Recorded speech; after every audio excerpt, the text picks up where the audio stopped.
snowflakes to come in. It's fine. Snowflakes move on their own terms, their own speed. They're like Gandalf. Tell a snowflake when to arrive. It arrives precisely as it intends to. Like a big horde of fractal Gandalfs. Well, that's gonna get interesting, isn't it? Gandalfi. Are you trying to find the collective noun for Gandalf? Gandalfi. He's just one guy. He can't have his own collective noun. It's not allowed. Funnily Gandalfs enough, is a good one, Compost. I'm with you. Funnily enough, aside from the fact that I invented the term Tom Bombadil to describe a character in Wheel of Time a couple of weeks ago, and I'm still mad it didn't get the traction it deserves.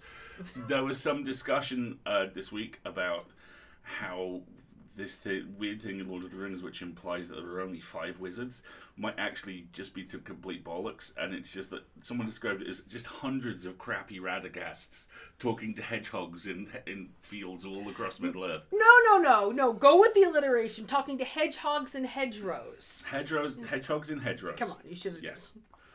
Tom Bombadil. That's what I was... Really? That's what you were trying to remember, Wendy? And I'm sorry you have the zoomies.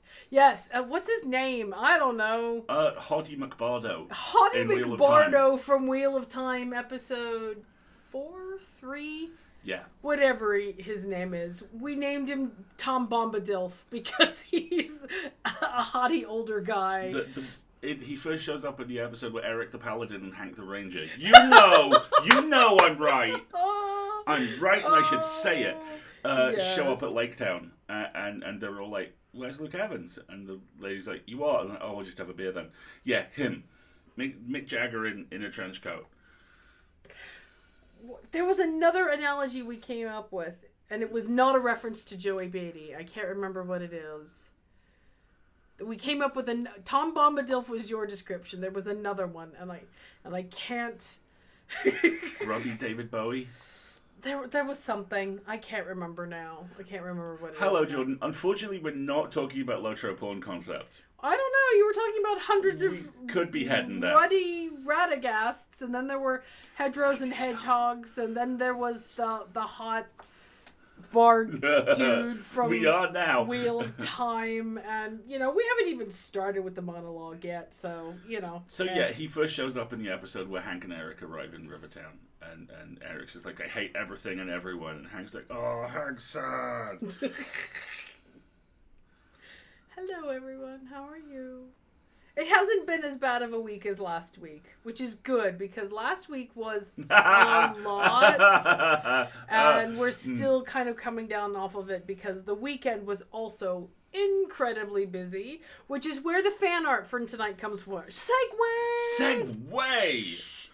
Oh! Now I push the button. For those of you who may have missed it, speaking of Bomb That Dilf, yes, thank you very much. What is this? What have you done? What have you done, Jordan? I'll have to look now. We're loading. No. Okay. No. Oh, no. Well done, Jordan. Yeah. Okay, fine. There's some lovely little soon-to-be on AO3 Twitter threads there for all the rest of you. Thank you very much. Share your porn with an AO3 link like the rest of us, please, Jordan. Thank you. So, that fan art, which is by the deeply, deeply lovely... Scroll, please. Sammy, Darling Sammy, i.e. Lotus something that slips my mind. Picture the scene. It is RQGG. It is somehow not one of the parts of RQGG, which is Tim Meredith interpretive dancing the cosmos into existence. We appear on an episode of Enthusiasm, ostensibly to discuss comfort viewing. But in reality, we wound up hanging out with Alex. Alex has a lot of feelings. And the problem is Lotus Flare. Thank you very much, Chucky. The problem is a great deal of Alex's feelings overlap with your own feelings, and the two of you are avuncular motherfuckers. And some of the rest of us had a good time trying to get into word edgewise, including poor Helen. I thought... Where Alex destroyed everyone's feelings, exactly. The topic of that episode was comfort viewing. And somehow it got very dark and very horrible. Okay, before we dive quickly. into this, I want to enter it into the record that absolutely none of the dark stuff was me. That's I true. was a fucking delight. You were. Yeah. You were. Yes, avuncular motherfuckers is very much a common phrase around here. Anyway, that we were discussing at some point. How did we get to talking about The Witcher? I believe it was the idea of high fantasy is fundamentally reassuring. Initially as a vehicle for escapism, and then both Alex and you made the very good point that one of the things that you both really like about The Witcher is the fact that there is an element of industrialized society to it. That yes, there are these awful monsters out in the woods, but there's also a guy you can call. Yeah, well, my hypothesis is that the reason why CD Red made Cyberpunk after they made The Witcher is because they're the same genre. Yes, they are. I think The Witcher is cyberpunk. It is about trying to be a moral character or a character with your own morality in a world that is inherently amoral or determined. Hey for it. Oh, cool. Hey for it. Inherently immoral or inherently determined to test your morality. That is what Geralt puts up with all the time. And 1-800-Witcher Kill My Monsters. Yeah, and so Alasdair's analogy was something like, oh, look, Cousin Bob's been killed by a pterodactyl. Call the guy. And for those of you who've been to RQGG before, there is a very developed fan community who are just high-speed, high-quality producing machines. I don't know how it happens. And so you say a cool quote and then 12 seconds later you get a Twitter link going, I made art of your quote! And I'm like, you people are amazing. Please have some water and take a nap. You're making me very tired. Sleep, Art. And so you were a delight. Yes, it's already been clipped. Lovely, Wendy. Thank you so much. And so that fan art was the result of that particular utterance. Utterance, indeed. Utterance, indeed. I'm hearing interesting reports that everybody's favourite grumpy uncle is actually much chattier in Season 2. Cavill's talked about how because he's around Vesemir... Let's be honest, most of the people of my demographic who were there for Geralt are not there for his vocabulary. Right. Let's be blunt. He's talked about because he's basically around his dad figure with Vesemir and because he leans into the fact that Ciri is basically his daughter. Oh, he's having dad feelings! He's having dad feelings. I just can't... Please make sure they put him in the outfit. The hot outfit. Well, he is in what appears to be the Way of the Cat armor at the top of this particular episode, which is much reminiscent of his starting wardrobe in 3, which is a piece of armor that you rapidly outstrip in terms of effectiveness, but he looks the hottest in, so you leave him in it as long as physically possible. Marguerite basically played a full 300 hours. Projecting a bit here. He looked Quickly good. change the topic. Moving on. Yes. See, for me, Geralt is lovely, but it is all about the disaster bard. Team Disaster Bard here. Yes. If you have not seen it, there is a delightful fan video of the best of Mr. Disaster Bard set to... It's the Animal Crossing... It's not Animal Crossing, it's the Nintendo Wii Gallery music. Do. And it's just... And then there's like little vocabularies over it and little emojis and it is like, you should put it in the pick-me-up. I absolutely will. Absolutely will. It's really sweet and very... I mean, the two of them fighting over the gin bottle is just hilarious. With Joey's little face, like... And as Cavill moves from the elbow, and Joey's hurling his entire body everywhere, and he's like, It's... Yes. It is from the Nintendo Wii. It's when you first log in to play the game or you're picking an emoji and it goes... That piece of music. And that fan video is the greatest. The offense with which he yells, "You need a nap!" just kills me every time. And I'm like, yes? Yeah, I do. Yes, I do. May I have a nap, please? That would be lovely. Anyway, hey, how many things do we do on this stream? I don't know anymore. It's 3. That was your segue. Would you like to pick it up off the floor and try again? I was trying for a comedic non-segue, simultaneously honouring the excellent work you put in and making me look cool. So we do three things on this stream. The first one is an opening monologue, which is often, as it is this week, provided by house band Mr. Nate Crowley. And yes, everyone, his t-shirt does in fact say Podcast Character. Podcast Character. I need to get one with an S on the end after this year.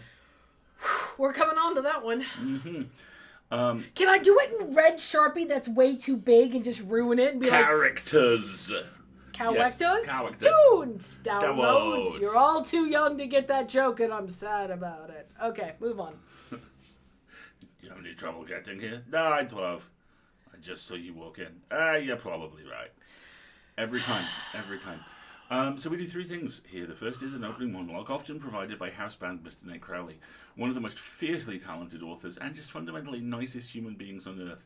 A man who, if you follow his Twitter account today, which is Frog Croakley, you will see a photo of him with one of his daughter's stuffed toys taped to his head because he's got like an earwax problem going on at the moment. He's got an earache going on, so and it helped. His daughter's stuffed animal is apparently microwavable, and you know it's Nate. He makes his own fun. So, Nate, if you're watching on VOD, we hope you feel better soon, buddy. Can I turn this into a total segue? Hell One, yeah. because I want to brag about something, and two, because I built a special screen just to do this. Do it. And three, because it's a good time. Do it. Okay. First of all, the thing I want to brag about. Thank you, Wendy. The thing I want to brag about is Duck Pond, our amazing producer for Twitch. Ducky's been in role over half a year now. And Ducky. Yes, very much. All the love for Ducky. I cannot tell you how absolutely wonderful it is to have help every week putting together the stream and finding all the shenanigans. And Ducky has been very busy with another project, which we are just about to start rolling out. And I want to brag and show you what they are because they are amazing. So brace yourselves for this awesomeness and cross your fingers I don't totally mess something up here. You loaded a button. I loaded a button. See that button? That has us talking, but that big blank screen right there where I can show people things. You did a science. Would you like me to show the people the things? Show them the things. Look at the things that Ducky has been up to. Look at them. Thumbnails. So we're finally at the point now where we're starting to make the streams look really proper, when we save them and put nice thumbnails or whatever these things are called, the title screens on them. And there is so much going on in all of these. They are incredibly amazing, and he's going to be rolling out these thumbnails for our videos going forward. So the reason I was segueing about it is if you look in the upper left corner there, Mr. Crowley. Do it properly. Ozzy Osbourne. Mr. Crowley. You are so metal. God, some of you did not listen to enough hard rock as you were children, and it shows. Anyway. Look at what has been created. Look at what Ducky has wrought. Look at the corgi butts in the corners. I mean, this stuff is amazing. I'm so excited about it. Ducky's done an amazing, incredible job. I'm really happy. Thank you, Ducky. They're awesome. Ducky, you're the best. We love you. Ducky. Okay. We will now go back to our regular programming where you can talk about stuff that we were doing, but I was just excited about the art. So we'll go back to the main screen now. I really do like the snowflake transition. That's really fun. It's working well. We should get a flowery one for flower time. That is called the spring. It is not the spring yet. Christmas is not yet happened. I didn't say now. I meant for when Christmas has ceased. Okay. When the hours of Yule are concluded. Why did you turn into a Sontaran? Sontaran is a little bit lower and more guttural. It's more, but the hours of Yule are concluded. Okay, fine. Where were we on that list of things I don't know. I think we just about got to the first one. Let's start over. We do three things on this show. Jordan, hush.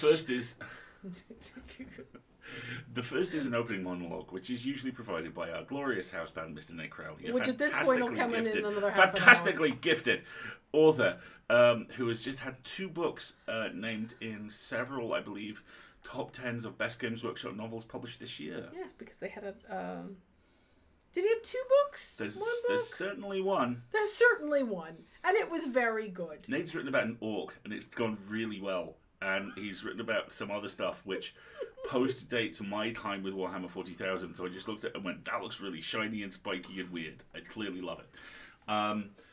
So yeah, we do that, and then we will do one of 2 things. We'll either play a game for a little while, or we'll do a story. Now, these, you go. Yes, thank you. Okay. Tonight we're going to play a game.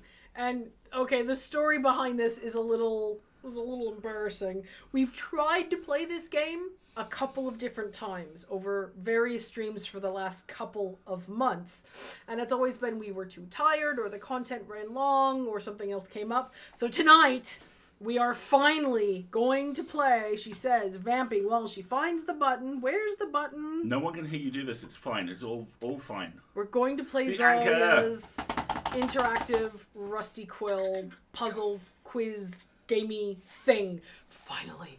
I'm very excited about it. So we're going to play that, which is great. And then, when we're done playing the game, then we will take a little break. And then. And we will get a little snack.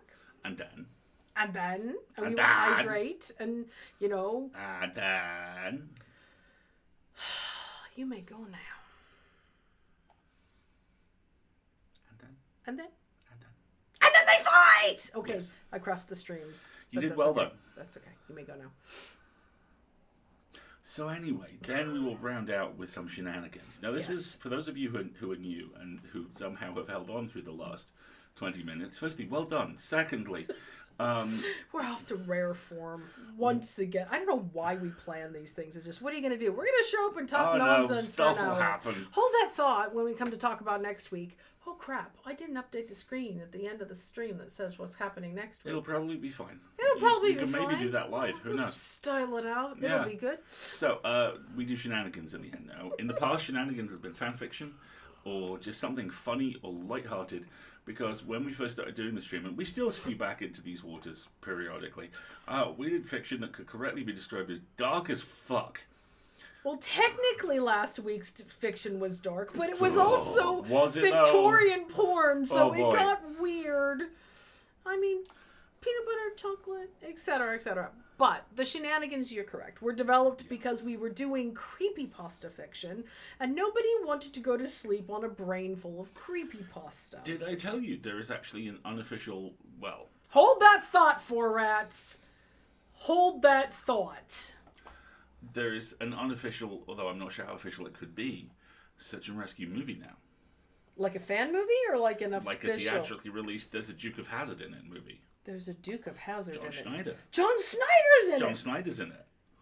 Is it theatrically releasing anywhere near us? No. It's on every demand service now, though. It's called The Stairs. I'm writing it down. And yes, when are we watching it? Probably after we log off. Can we... I was going to say, can we do like a live viewing party? Does Twitch let us do that anymore? I'm sure we could sort something That out. would be amazing. That would be amazing. So, yeah. Of course it did, Jordan. Well done. It's the basic premise of Search and Rescue. It's a group of people out in the woods. What is that staircase doing here? Oh, God, murder. So much murder. Viscera and death. Interesting. And a mountain. In the woods. Yes. The end. That's what shenanigans is. Going back to the point 4Rats made, because who wants to do anything in a linear fashion tonight? Not me. Why on earth would we? So next week, today is the 8th. So next week plus 7 is the 15th. Wednesday the 15th next week is the first day of WorldCon. For those of you who know what that is, it is the annual World Science Fiction Convention, and we have programming that evening. We're attending the convention virtually, and we will be on programming from 9 till 10 p.m. Wednesday the 15th. So we are still going to do a stream on Wednesday the 15th, but we're probably going to be about 10-15 minutes late. I think the phrase could safely be used that we will be coming in hot. Yeah. So we've worked with Jen to put together something to keep you entertained in the meantime. But then, so we will be streaming. But it is going to be Marguerite and Alasdair bullshit for an hour stream. Because we'll probably be very like, wah! And we won't have time to plan anything. So we might build Lego. We might just sit here and drink alcohol, depending on how the panel goes. You know, that sort of thing. We're just going to have a hangout stream next Wednesday. It'll be fine. It'll be fine. But it will be the last officially scheduled stream of the year. Because after that, we're on break. Which is true. We're actually taking some break. We're actually doing a lot of traveling as well. But we're taking a break. And so there won't be any scheduled streams. But if we decide to just do something spontaneously, like the fact that Alasdair just bought me all 3 Ace Attorney games on the Switch, you know, it might happen. We might just jump online and hang out for a while. But that's what's going to happen next week. It's going to be the camera deciding it doesn't want to focus. Focus. Come on, focus, nerd. There we go. It's going to be... Maybe Lego. Maybe Lego. Maybe booze. Who knows? Lots of this. Who knows? Probably quite a lot of this. Yes. Yeah. Exactly. But it's going to be fun. We're looking It'll forward be fun. to it. Come Also, hang out. yeah, come say hi. And also note... It's cheaper than the airfare. Note the operative word is no planned streams. You guys know us, right? I still haven't made my birthday pasta, for one. There are so many things that we haven't done yet this year, some of which make me sad, some of which are impossible. You're in the middle of building a Lego space something. I'm in the middle of building a Lego space shuttle. We have a Sesame Street set. Which we haven't even taken out of the box. We haven't even taken it out of the box. There are a couple of low-level Marvel sets we could put together in an hour if we wanted to pick one up. I could probably figure out how to make a second camera, look at the desk, and do Lego. Yeah. You know, because I need more to do. There is also a Lego Ambient album that was released earlier this year. Yeah, apparently it's a whole album of people building Lego. Like sounds of people just snapping together Lego. And there's another one which is like the waterfall of just people pouring buckets of Lego, which sounds like the sort of thing that's going to wind up an audio drama soundscaping at really some does, point, doesn't it? You know, to be honest. Also, I'm loving the escalators are the devil's work conversation in the chat, and I'm right there with you. One of my earliest memories is when my grandmother moved out into a home, the second floor of our house turned into somewhere we could live, and we needed some work done on the flooring, and I distinctly remember this dude had come in to do the flooring, and he'd take a couple of boards up, and very cheerfully told me about how if I put my leg in there, it would be shredded. And I was like, why do people tell those stories to children? That's like, just not good. Dude, I'm 9. What are you doing? You know? Right? Just don't. Just don't. So yeah, that's what's going on the next couple of weeks. Whatever this is. Welcome to whatever this is. That should like seriously be the title of a stream. Welcome to whatever this is. And then next week it'll be some stuff. Yeah, pretty much some stuff.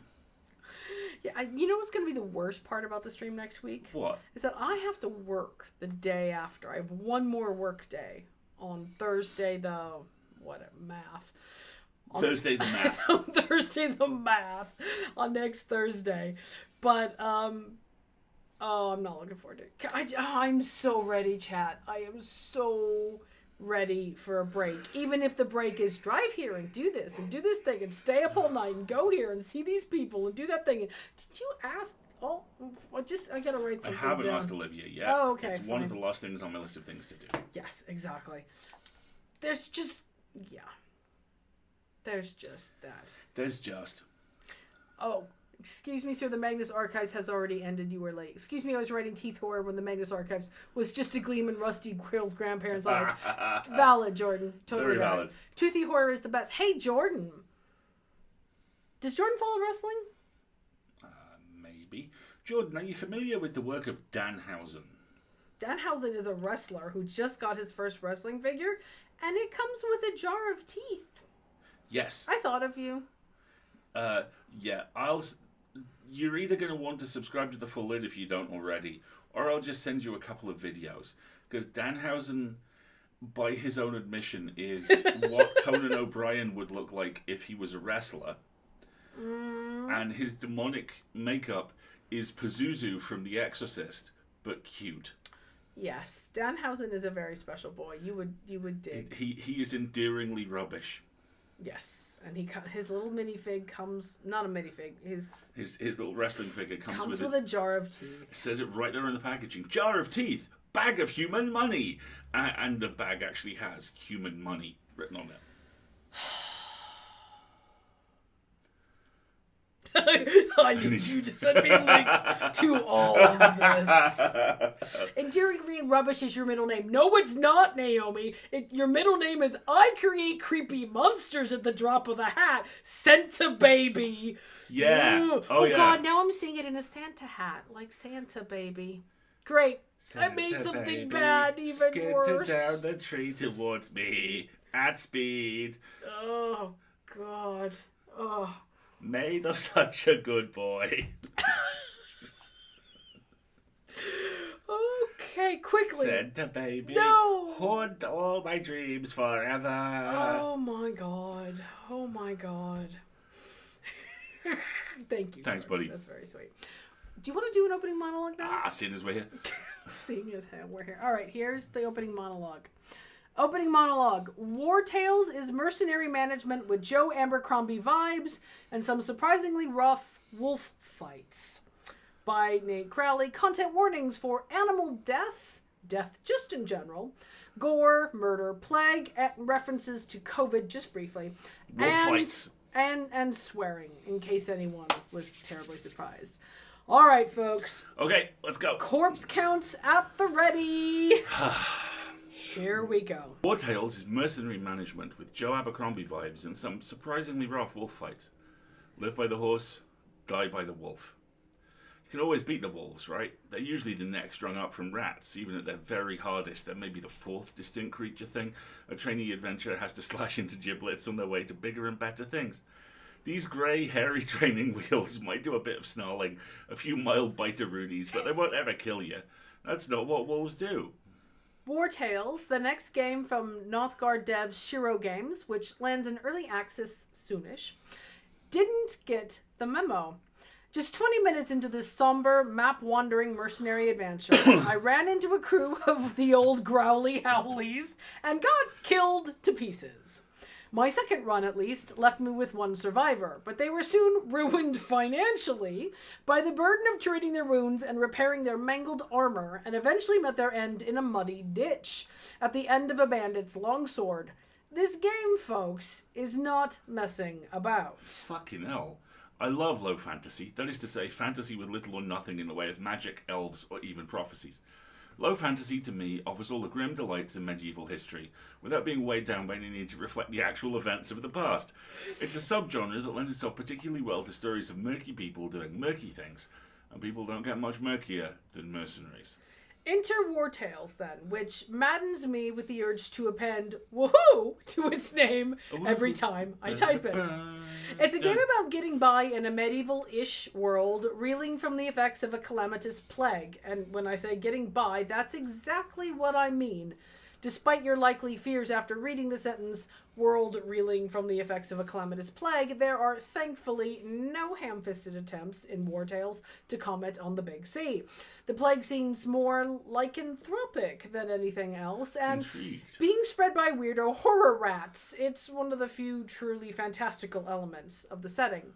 Your job is just to survive and do the best you can, explains creative director Nicholas Canassi. As he joins me for my third attempt to break the wolf barrier, based on whatever moral stance you choose to go in with. Oh, so it's a roguelike. It's a grinder. Okay. When Kanase says your adventurers can become tangentially involved in the setting's deeper goings-on, while Kanase says your adventurers can become tangentially involved in the setting's deeper goings-on, they're never going to be savers of worlds or history-defining heroes. They're just people looking to make a living in a shitty economy.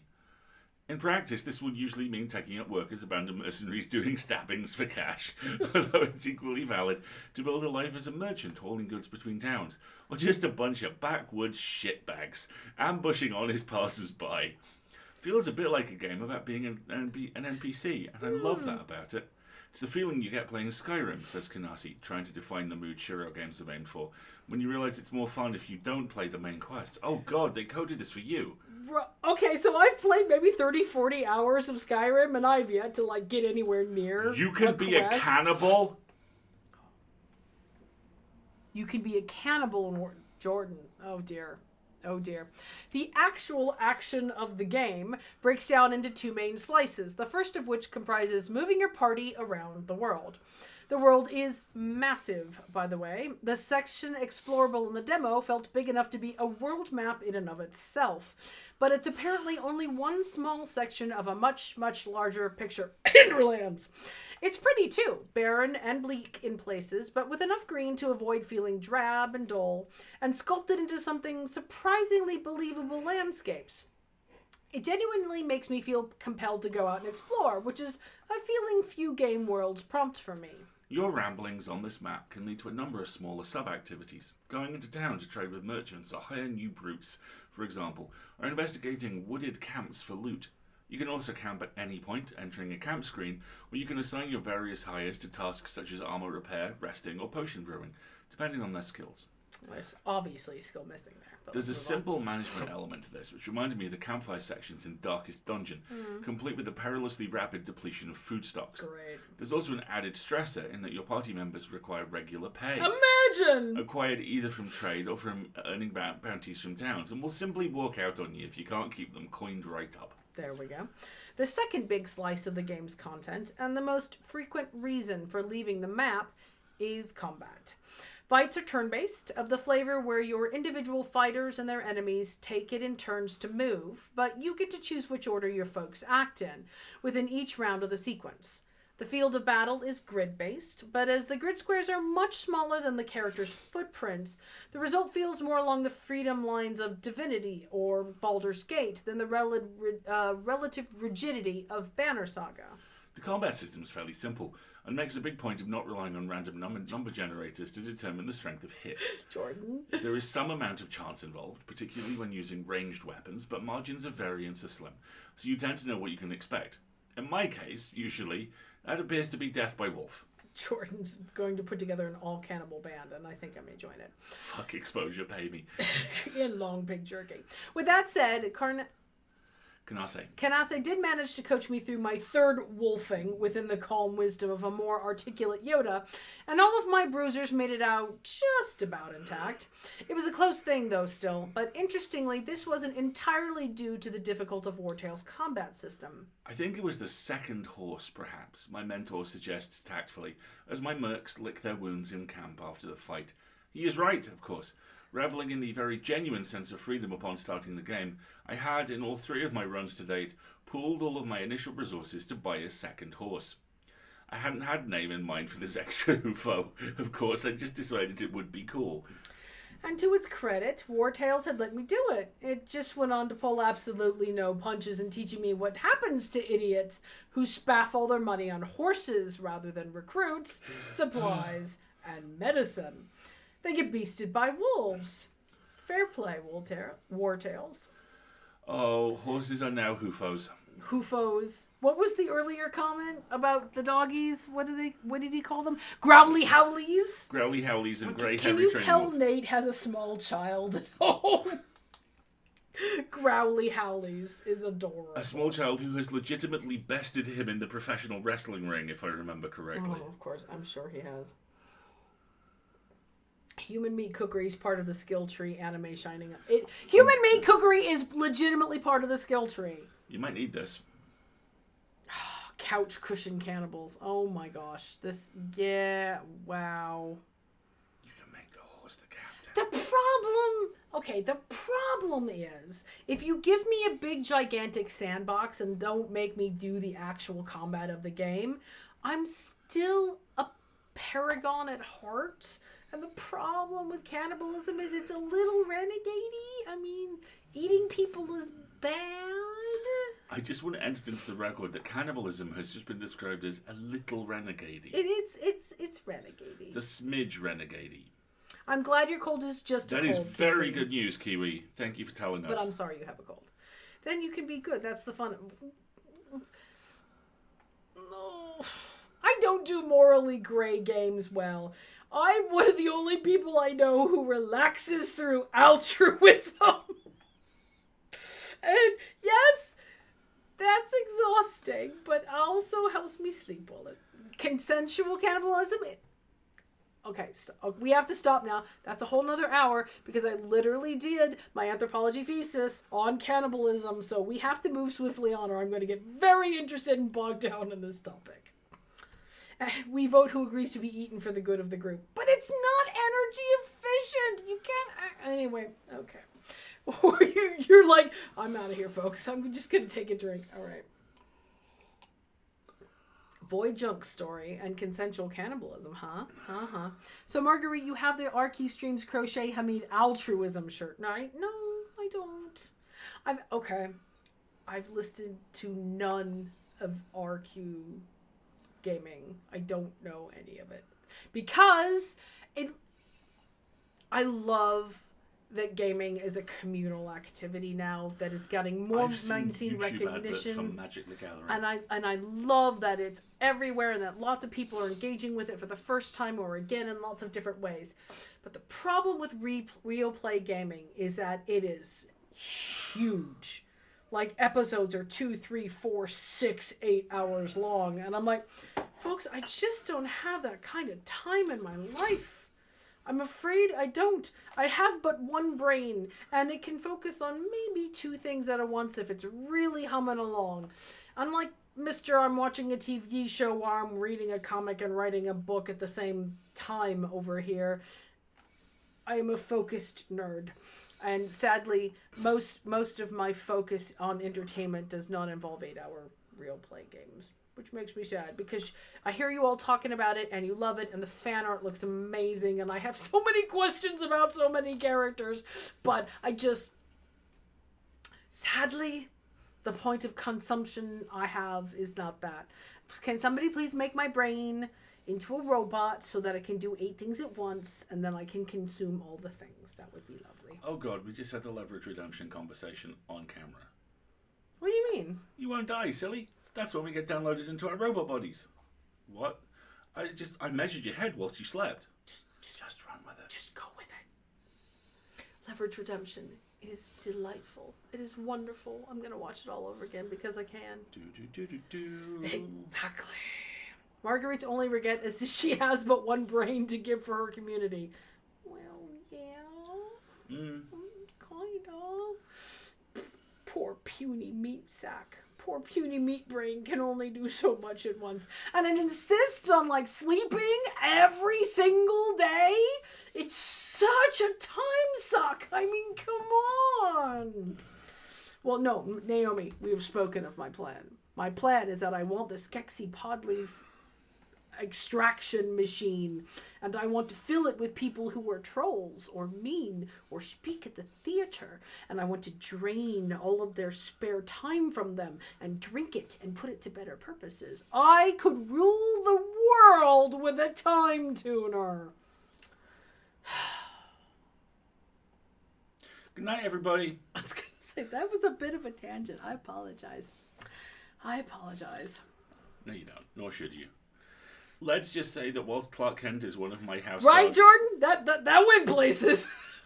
I am not the House Kryptonian. Well, I am solar powered. What can I say?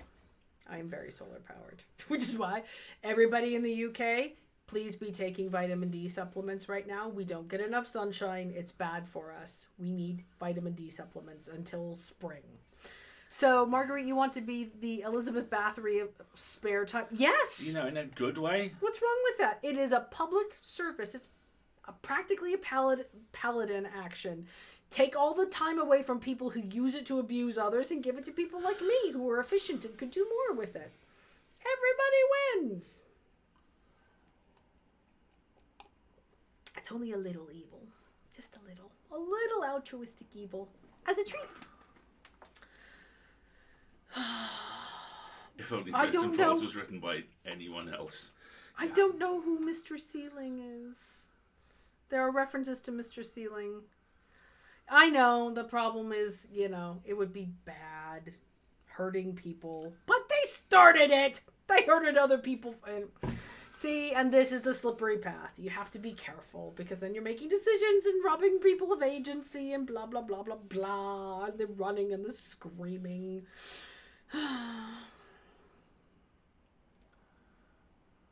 Mr. Sealing is from Rusty Quill Gaming, and he's a very fun, evil, truistic Newell villain. Oh, okay.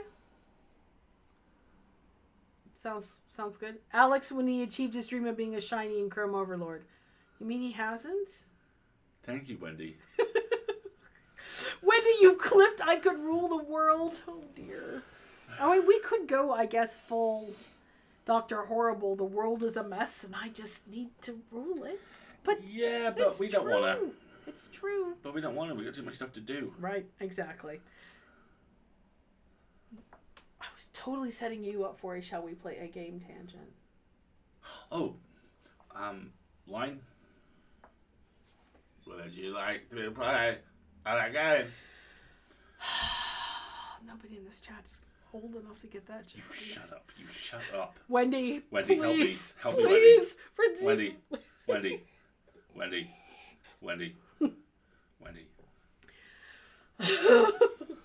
Oh, so it's okay to hurt people, it's for their own good? Yeah, no, it's really not. It's really not. It might be efficient, but it's just not good. I'm just going to be the entity that gives the world back to the green. I mean, valid, fair. Wendy, we were hoping you would get the War Games reference so we didn't feel so old. Thank you. Thank you, Katie. Thank you. Thank you. There we go. With tiny baby Matty Broderick. I know. So young. And the I mean, but how can you tell? Matthew Broderick hasn't aged in 40 years. It's just... He's got an attic painting somewhere. I'm convinced. I'm absolutely convinced. And also the first ever hyper-articulate frock-coated English character who explains how fucked everything is, who had a very formative impact on me at a young age. Dr. Stephen Falcon. Yes. Oh, shouldn't have watched that movie that young. Well, between that and Egon, I mean, yeah, you kind of typecast there. There you go. You know, on the one hand I had spores, molds and fungus, and on the other I had, don't worry, perhaps it'll be the bee's turn next. I was 9. Naomi, I wasn't born when that movie came. Oh. Yeah, Pezzy, you say that, but have you ever seen him and Paul Rudd in the same place? Huh?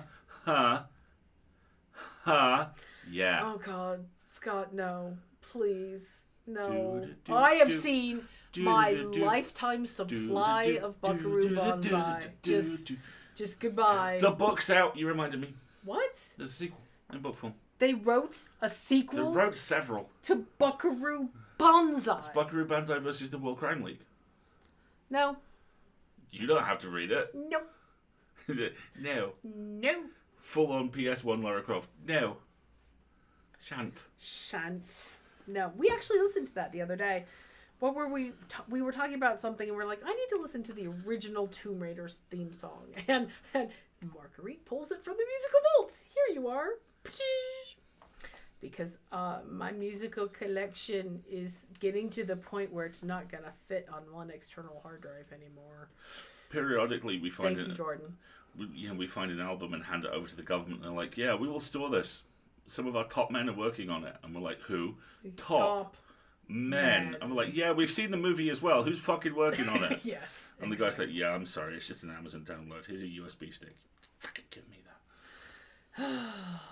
It expires every month, Jordan. If it's a Prime subscription, you have to renew it every month. Yes, because Jeff Bezos hates us all. Yes, because heaven forbid we allow that to be easy. No, it's there to drive you back to the site. Witness the fact that these days you could search for something on Amazon and the first 3 things will be, that had a T in it.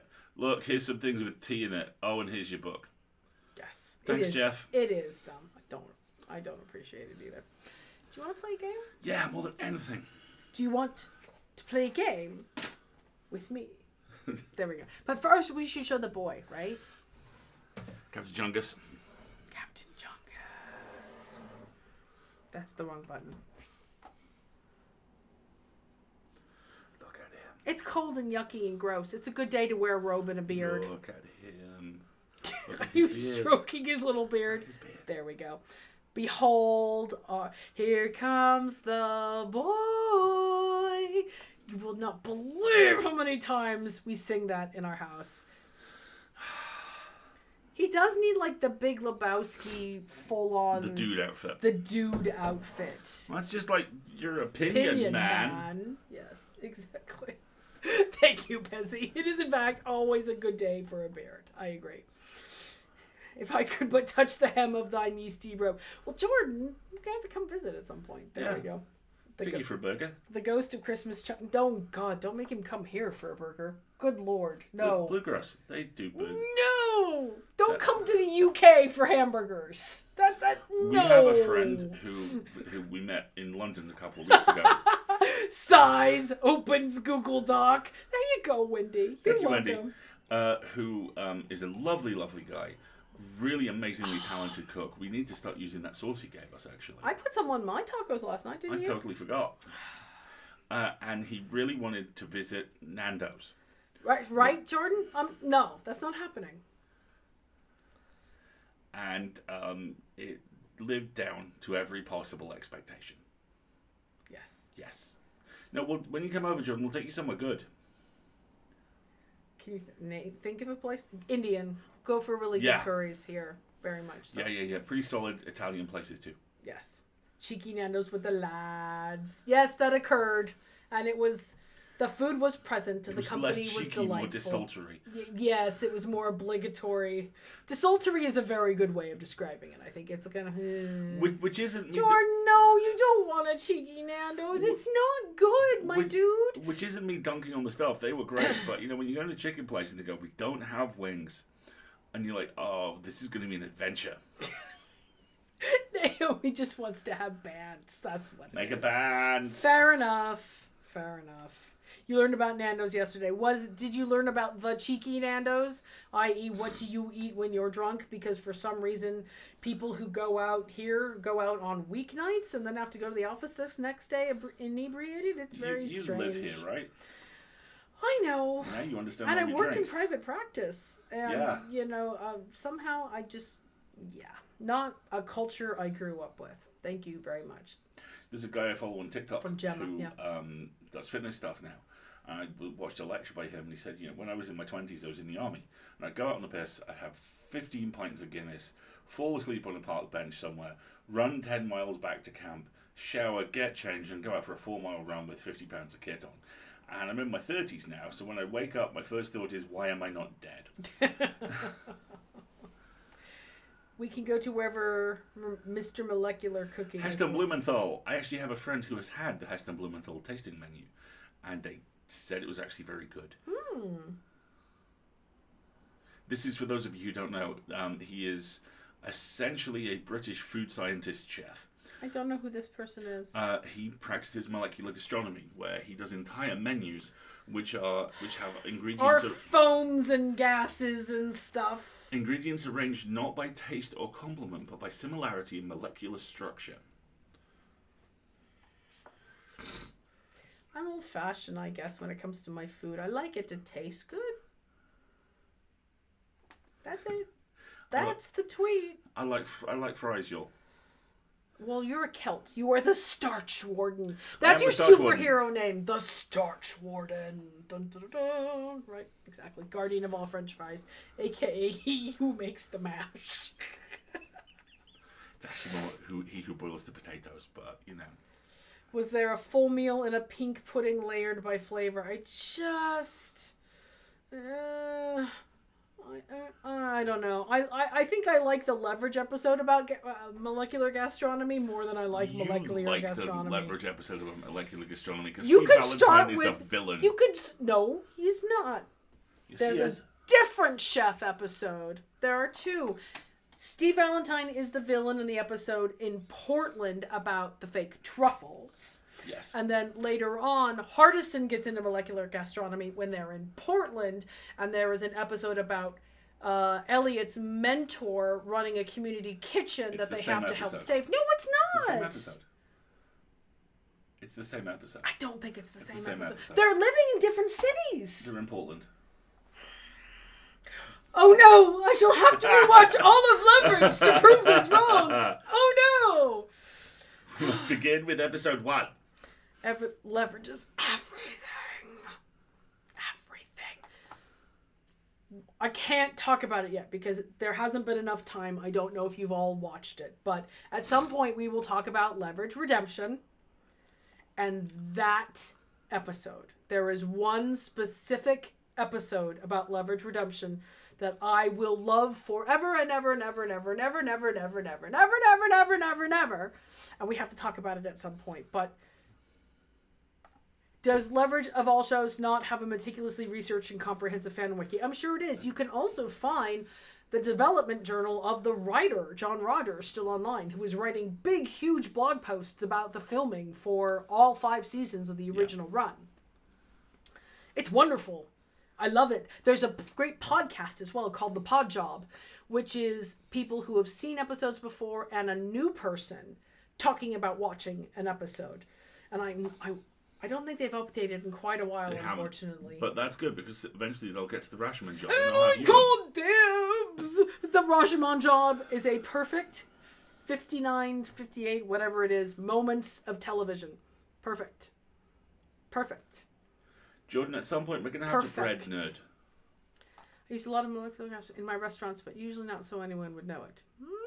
We're definitely going to have to bread nerd at some point. Yes. We should play this game now because otherwise it's going to happen again. We're going to run out of time again. All right, great. And Zalia's going to, be disappointed in us. Exactly. And the last thing I want is Zalia to be disappointed in us. I don't think I can handle that. Okay. There is some music involved. I've got it turned down nice and low for when we come over. But just so everybody's aware, we're going to switch over to the game now, and there will be some music. It will probably be a very familiar piece of music. I need to move the thing so I can do the stuff. Okay. Here we go. You ready? Mm-hmm. Do you want to also listen to the music? Yes. Listen to the music. It's just being rebellious. Okay. Here we go. Not that I'd forgotten I was all in my head. You're a rebel? I'm a loner, Dottie, a rebel. There we go. All right. See? Look. It is a perfect episode of television, correct? You back me up there, Triffid. Absolutely. Perfect. 100% perfect. And the number of callbacks and references, the history of the prop alone. Oh my gosh, we could talk about it forever and ever and ever and ever and ever. Yeah, we cannot make Zalia sad. We have to play. Right. You want me to read? Well, let's see if I can pull this down a little bit more. So that's right up in my face. Well, then move it so it's not up in your face. There we go. How's that? Okay. It's been a while since I've done Johnny voice. Hold on. Oh, you have to do Johnny voice. Yeah. Okay. The Anchor, a Magnus Archives fan game by Kieran Roberts. The Magnus Archives is a podcast created by Rusty Quill Limited and released under a Creative Commons Attribution Non-Commercial Share-alike 4.0 International License. This game is available under a Creative Commons Attribution Non-Commercial Share-alike 4.0 International License. Shall we play? Yeah.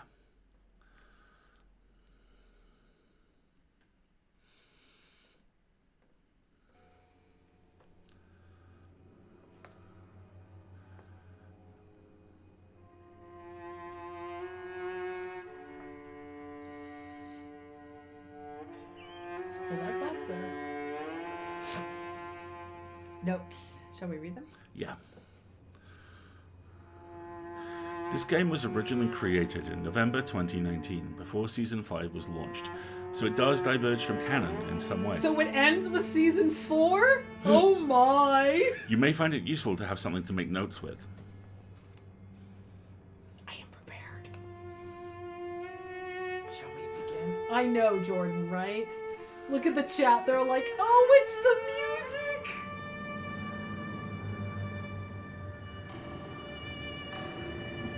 Just bouncing the whole time.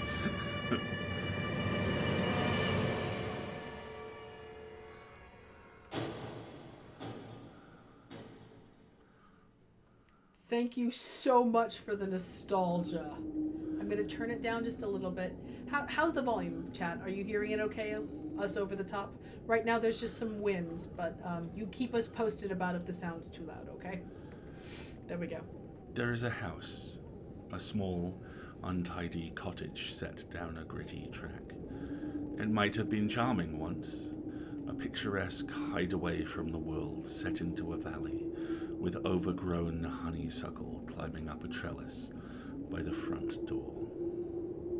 Now the darkness presses in on all sides, and the honeysuckle has thorns which tear into stone and earth, and the thick, solid walls which seem so certain of protection shiver and tremble, and are soft to the touch, as though they are something living and hungry.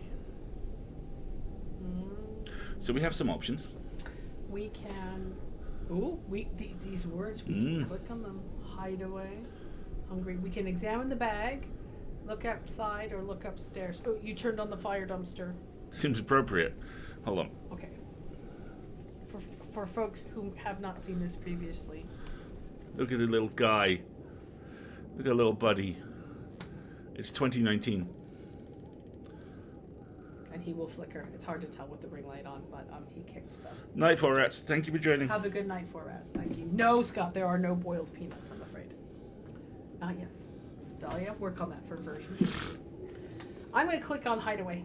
Okay. Would you like to do the italics? No, I'll do the italics. You do the italics. Text.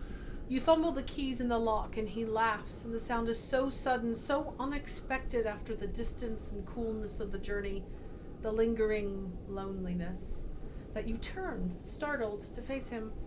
He's smiling, the laughter wrecking his frame until he's crying, and you're crying too, and he clings to you, and you hold his hand as you finally open the door. He doesn't let go. Zalia, did I mention you're incredibly good at this? Because you're incredibly good at this. Shall we click on Yeah. hungry? You open your eyes. You aren't sure why you have done that particular action, or why you have done it at this particular time. In the back of your mind, the constant horror of the world runs through you, pushes at the edges of your thoughts like lapping waves. It is always there, but for now, it is quieted. Which is strange in itself. You blink into the darkness. There is no light on, but there is no light needed for you now. You who sees all and knows all. Oh dear. It's going well. So if we click on C's, I think we might be able to read along with what happens next. Shall we? Do it. Do you want to go for it? Let's do it. All right. The room you are in is small, and you are sitting on an old sofa, battered and worn, that dips where you sit. You wonder absently how long you have been sitting here. You wonder where here is. A cabin in Scotland is easy enough to know, but that does not feel like the truth of the place. There is a fireplace which stands empty, and an equally empty kitchen. The wind whips against the door, and there is a set of stairs which leads upwards. There is also a bag. It sits there in the center of the rug on the floor, a nylon monolith like a standing stone. That is a beautiful line. Your own personal Glastonbury tour. That's an almost better line. Write more things. Right. Oh my gosh, this is so good, Zalia. And we're like on the introduction screen here. Okay, okay. Shall we examine the bag? I think we should examine the bag. The bag is nothing special. A sturdy black rucksack, scuffed on the bottom, the fabric of the straps worn in place from being carried. It looks very sensible. What is strange is the padlocks. They're holding one of the pockets shut. Why does it say accept the invite? Zalia, I do hope you're paying attention to everyone who is telling you to submit stuff to professional markets. He might know of one. Just saying. Right? Right? I'm going to look at the pockets. Open the pocket. It piques your curiosity. You could probably cut into the bag. It isn't designed for security, but there they are, like something is hidden inside. Some treasure. It is, you realize, an invitation. Scoot the camera over a little bit because you are being cropped out of the frame. There we go. How's that? I can see your lovely face now. I mean, submit to pseudopod to get your heart broken. Sorry.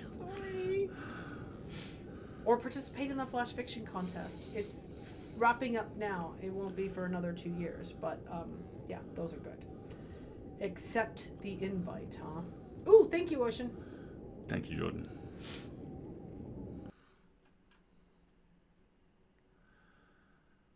The bag is heavy. Some of that is the weight of the padlocks, but you can feel the shift of things moving inside it. How interesting.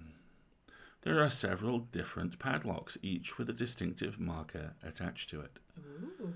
You open the pockets that are not locked and pull out a variety of envelopes and items. A notebook. Ooh, notes. Inventory. Inventory. A selection of... Hold on, stop. Notebook. A selection of index cards. Ooh. Okay. A battered mobile phone. And others besides. Okay. Each one calls to you, piques your interest. You think you are a person who likes to find things out, who wants to solve puzzles. One of the items is an envelope. It has a name written on it, in careful letters. To Jonathan Sims, the archivist. Then who was phone?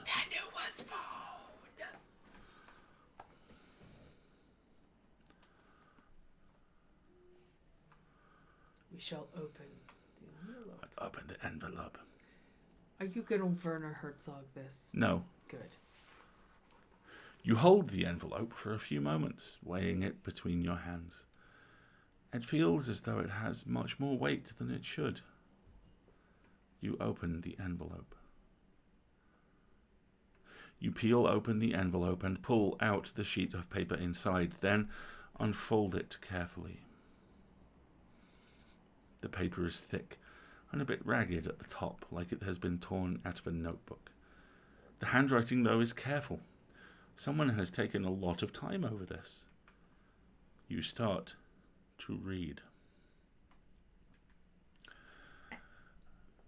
Statement of Martin Blackwood regarding the archivist Jonathan Sims. Hi, John. Don't know if you can hear me or if the music of Beholding is so loud that it drowns everything else out, so I'm going to write this down instead. Feels a bit weird to use the same trick that Jonah Magnus did to get you to read his statement, his ritual, the thing that put us in this position, but I'm not above using his tactics if I need to. And I do need to. So I hope that by this point you're engrossed in what I have to say and in my little gift. I miss you, John. We all do. It's hard to see you like this, blank and hollow and seeing everything. It's worse than the coma, but there's no Peter Lucas anymore to distract me, and we don't need protecting, or at least no more than anyone else. The world's gone mad, but we're surviving. But we need you, John. I need you. You, Jonathan Sims, not the archivist, not the archive, just you, the man, the one who walked through the lonely to bring me back. You told me once that you didn't want to be a mystery. That was right back at the start. Do you remember? In document storage when we were attacked by Jane Prentice. One of the first real conversations that we ever had. You didn't want to die and become another mystery, because despite what you said, you cared about the statements and the people who'd given them. There was no need for you to do follow-up, but you did. You cared then, and I know you care now. So I made this for you. It's not much, but I just hope that maybe... Look, don't be a mystery, John. Find your way back. I'll be waiting. I love you. Martin. Zalia. Everyone take a moment. Our feels. You stare at the words for a long time. You think that the name feels familiar, and it makes your chest ache to see it. I love how our action is stop being a mystery. Yes. Sorry, I'm trying to get it to scroll up on the screen chat, but it says stop being a mystery. There are 5 padlocks on the bag, holding the largest pocket of the bag closed. Each of them is marked with a keyring or a tag which corresponds to something you found inside the front pocket of the bag. You try to decide which padlock to look at. The options we have are one with a ghost keyring, one with an anchor, one with a compass, one with a cat keyring, one with a paper tag covered in eye symbols. Let's leave that one for last, shall we? Yeah. Anchors away, me boy. This padlock is different. It is round with a round button in the centre which can move in 4 directions. You find a small notebook with a green cover. When you open it, you find several handwritten poems, and inside the front cover, you find a code. Blue equals north, black, east, white, south, Okay, I better write that down. yellow, west. Okay, hold on. Yeah, blue, black,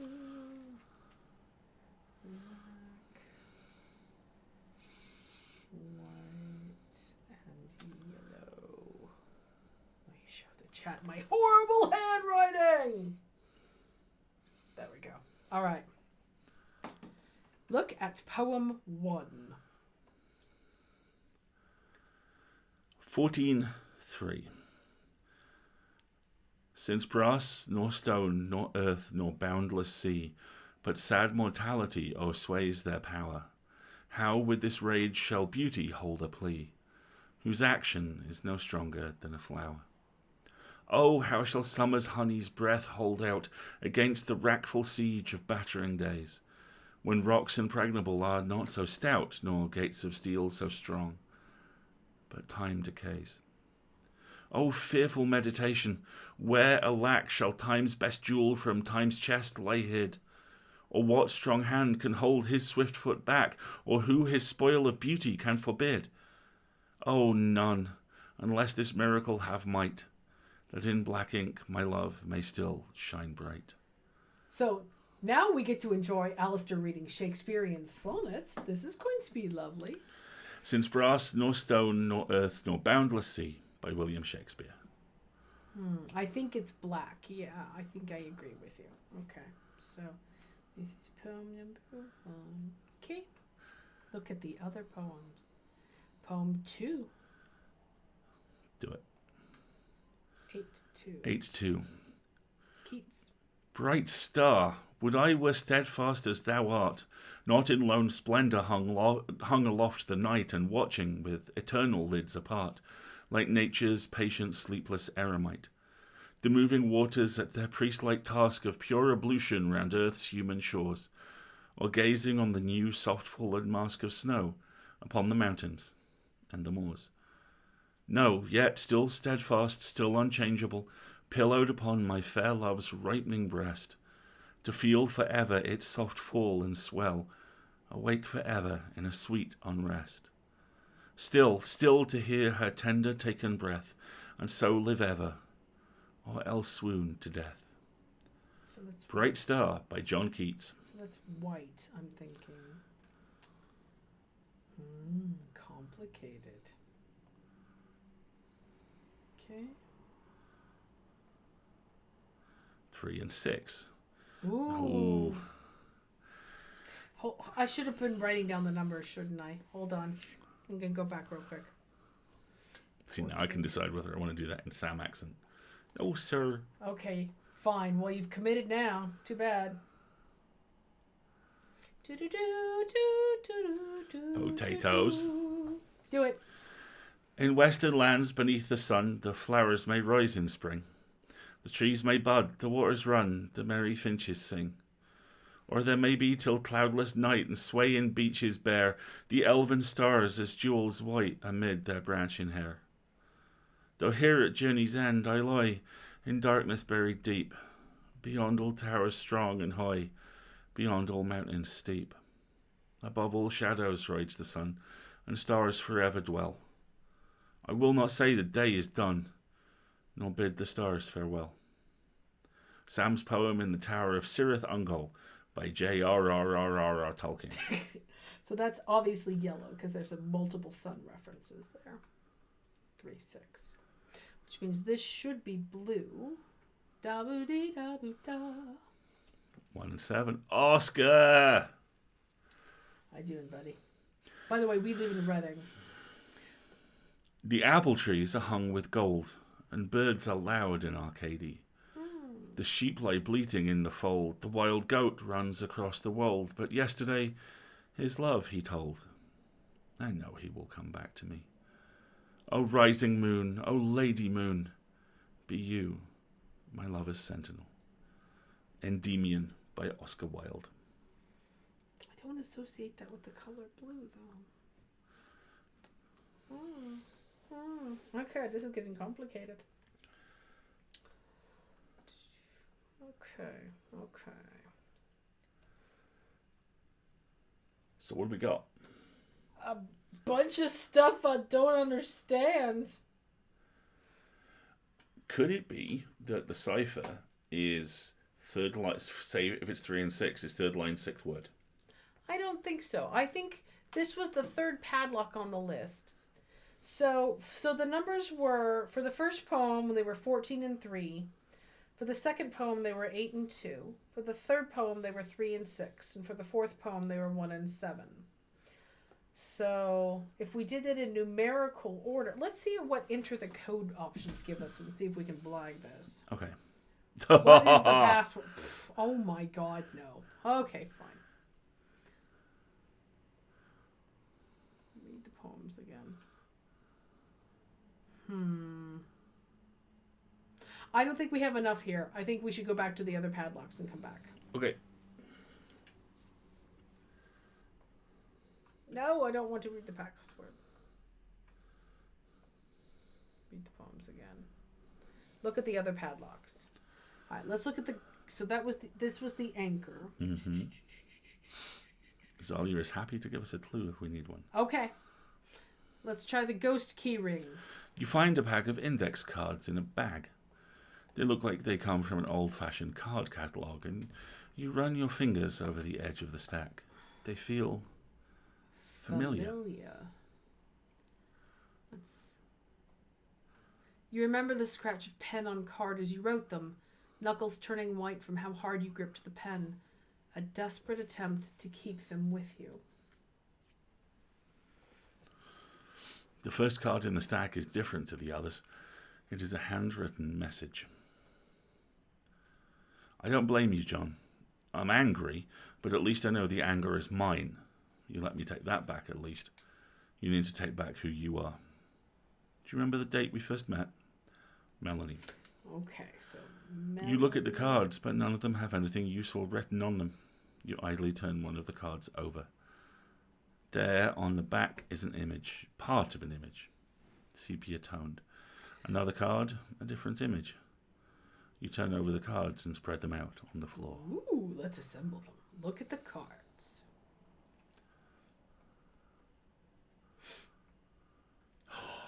Oh my god! Cool. Okay. All right. Okay. Okay. All right. So let's find. we need to look. Here's edges. All right. Yeah. Look. Edges. That's a corner. The nice thing about programs like this is they have to orient the pieces correctly, or you can't do it. So there's that's another a corner. Yeah. All right. There's the top corner. There's an edge. You go over here somewhere. All right. Anything with it that is just a middly bit, I'm getting out of the way for a while. Get out of the way. I'll bet Zalia was so happy to be able to drop a puzzle in here. Zalia, do you want to talk about how you came up with the idea for this and created this while I'm solving our puzzle? Maybe? Yeah, looks right. It's frustrating that they don't both move together, though. But then maybe it's wrong. Okay, fine. See, because... No, they don't move together either. So how about we pick a corner? I'm getting there. Or a side, and we just build that, and then we build out. Yeah.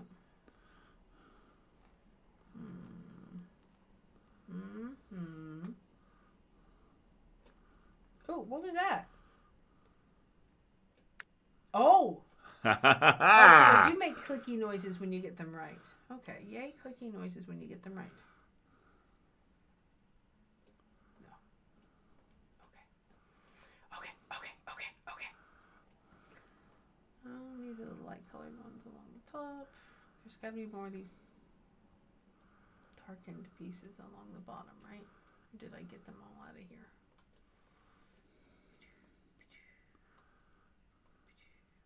No. That's on the side. That's the top left corner. Okay, good. No. That's top right corner. No. You. So we've got all the corners. Click. There we go. I like the clicky noises. It makes the me clicky feel noise is accomplished. very satisfying. Yes, exactly. What's this? Click. Okay. No. We need another bottom edge piece. Do Here, those two go together? No, but those do.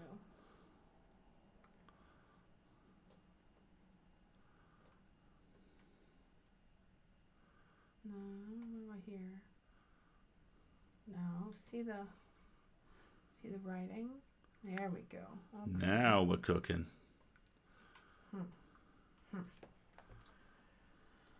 Oh, here.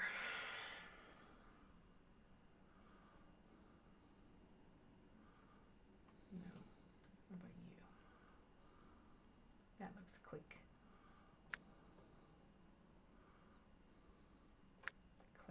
Click. Ha ha ha ha. This has become very intense. I'm not paying attention to the chat. You should. The chat's doing great. How we doing, chat? They're completely engrossed. Okay. All right. We have the bottom edge. Okay. Excellent.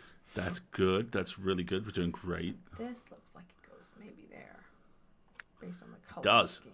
All right. So we want something with a straight edge on the left and dark coloration pretty much all the way through. Here's one. Maybe.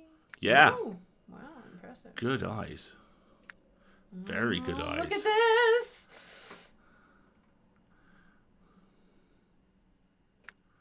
Make the clicking go. Okay. Oh. Look. All right. All now right. we're cooking with gas. Dun, dun, dun, dun, dun, dun.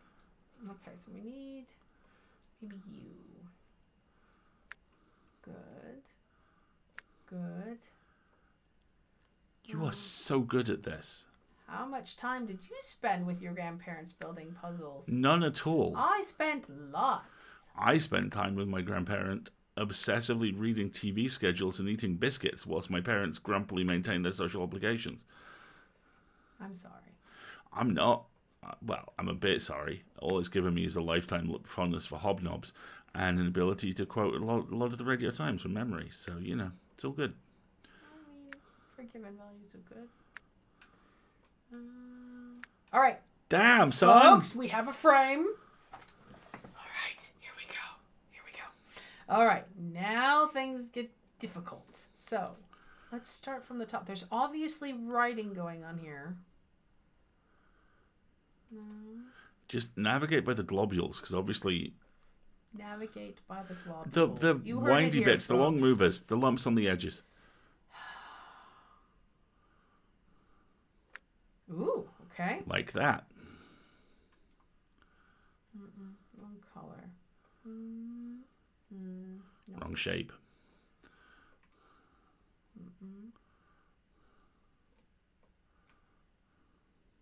No.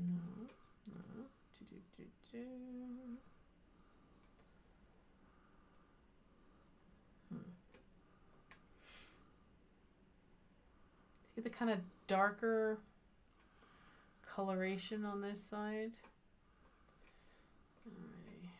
See things. Ooh. Go with the predominantly dark one with the S on it up there, because it looks like that just plug. That's a really unique shape. It looks like it plugs in bottom left. No. Here? Yeah, no, you're right there. That one. Where? Here? Yeah. Good job. Okay.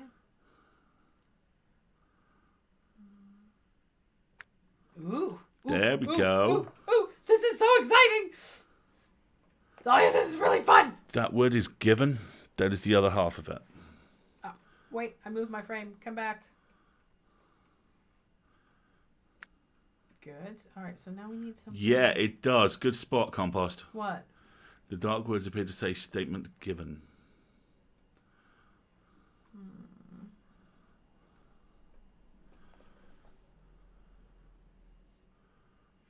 So there we go. Okay, that is a roof that seems to correspond with this building. True, but hang on. There we go. Okay. Does that fit? No. Why not? Because it goes there instead. Fine. Thank you for your patience, chat. I'm solving the puzzle as quickly as possible. Ocean's figured out the poem riddle. Hold that thought, thank you. We Really? Yeah, we'll probably be coming back to you on that directly.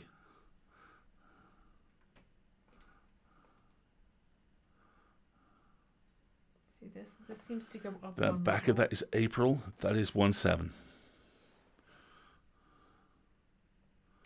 Oh, good. Okay. Here's the April. All right. Cool. Next layer. Layer 01.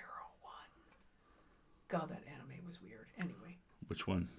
Lane. All of them. All anime is a little strange, but. Lane. Oh yeah, Serial Experiment Lane was super weird, but very good. And you know, anime is good. I'm fond. Come on. I know you go there. Look. In fact, there's a bartender Gundam on Why Netflix you no that keep meaning to click? watch. Okay, maybe it thwarts me. Okay, we need to get out of my working space. All right, let's go back up here. I want to find this piece. You did.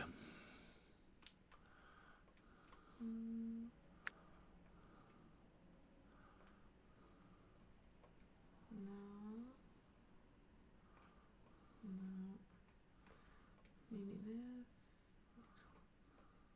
Light color. Aha. Up there. Okay. This is strangely compelling.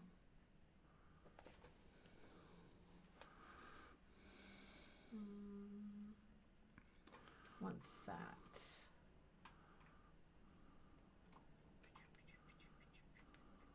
Hue.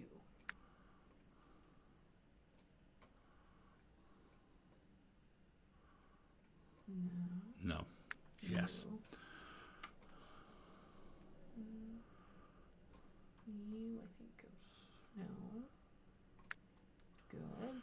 That plugs in right there. Okay.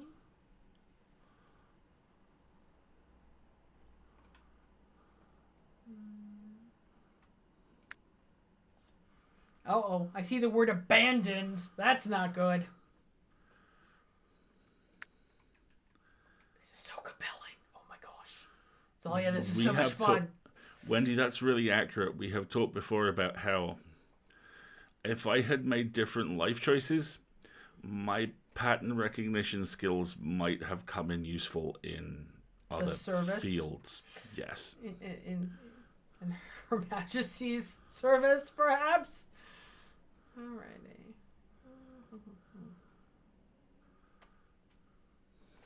There we go. Where is that little funky dude? You were the funky dude. There. No. There. Yes. Good.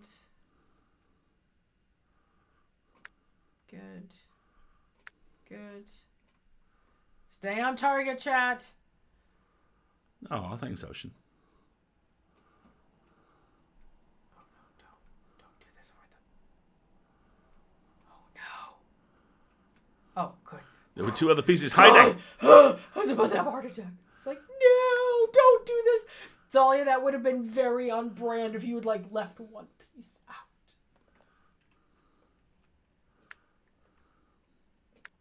Ta-da! Whoa! Statement of Melanie King regarding events at the abandoned Cambridge Military Hospital during filming. Statement given 17th April.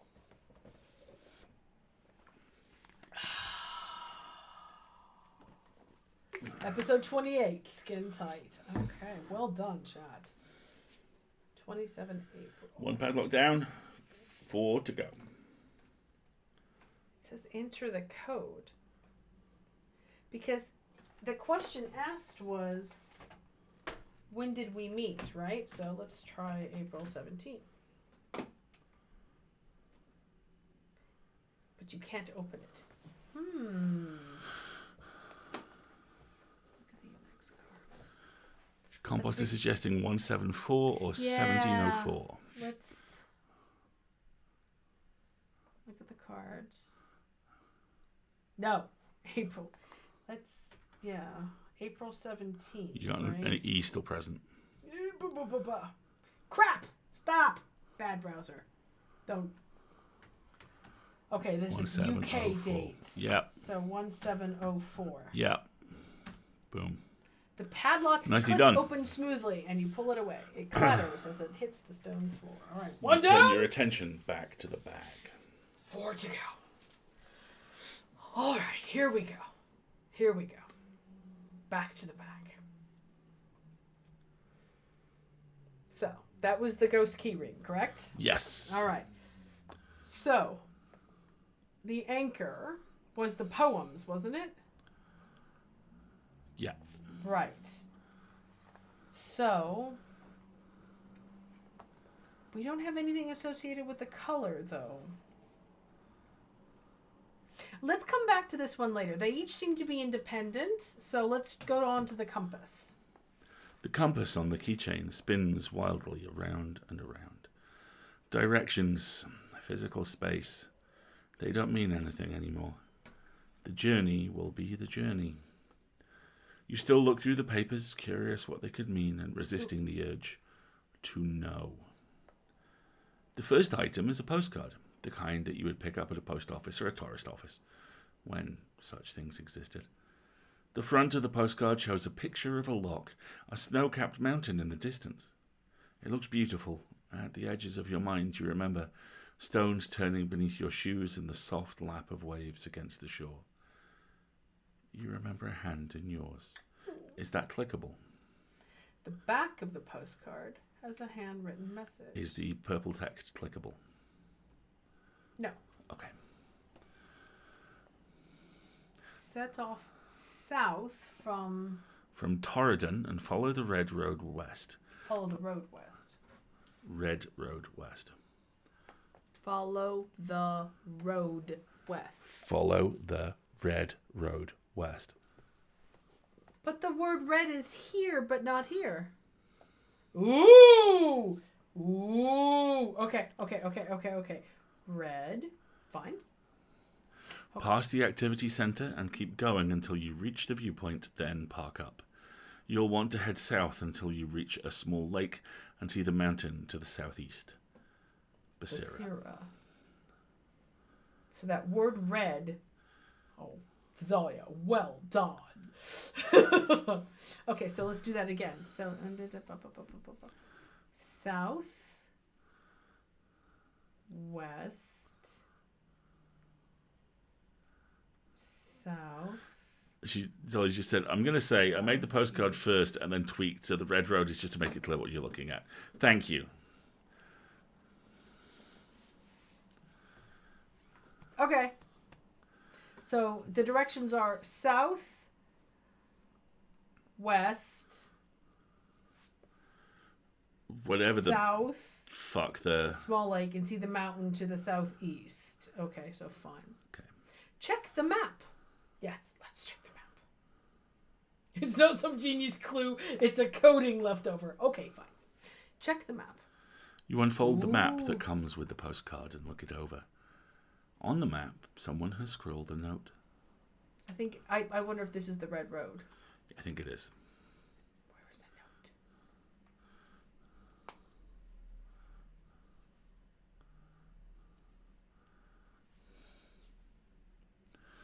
You trace the route with your fingers, intrigued by the game, and you want to see them again.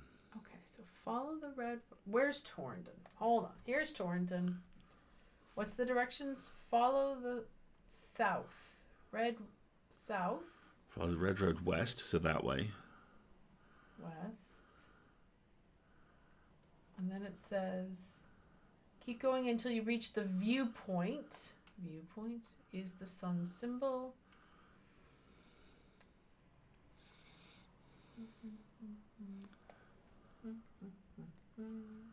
Where's the little sun symbol? There. Here. Well done. Okay. From there, you'll want to park up until you park up. Watch south until you reach a small lake. There. Yeah. I'm not going to try and pronounce that word. Fine.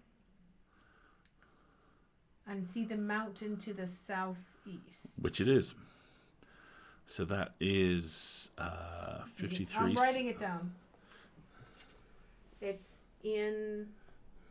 between 77 and 78 and 54. Good night, Kiwi. Thanks for joining us. Hope you feel better soon. Have a good night. And the lake's name is Beinn. I can't see you. Put your mouse on the top. Bheag. And I'm not going to even try and pronounce that. And Zalia says be sure to check the note for this one. It will help. Note. I don't see a note. Oh, scroll day note. Remember, you read the numbers along the bottom of the map first, then go up. Thank you. And thanks for the clarification, Kiwi. Bottom of the map first, and then go up. So 77. 54. 54.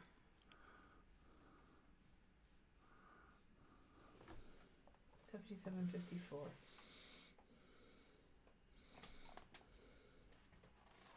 This is so cool.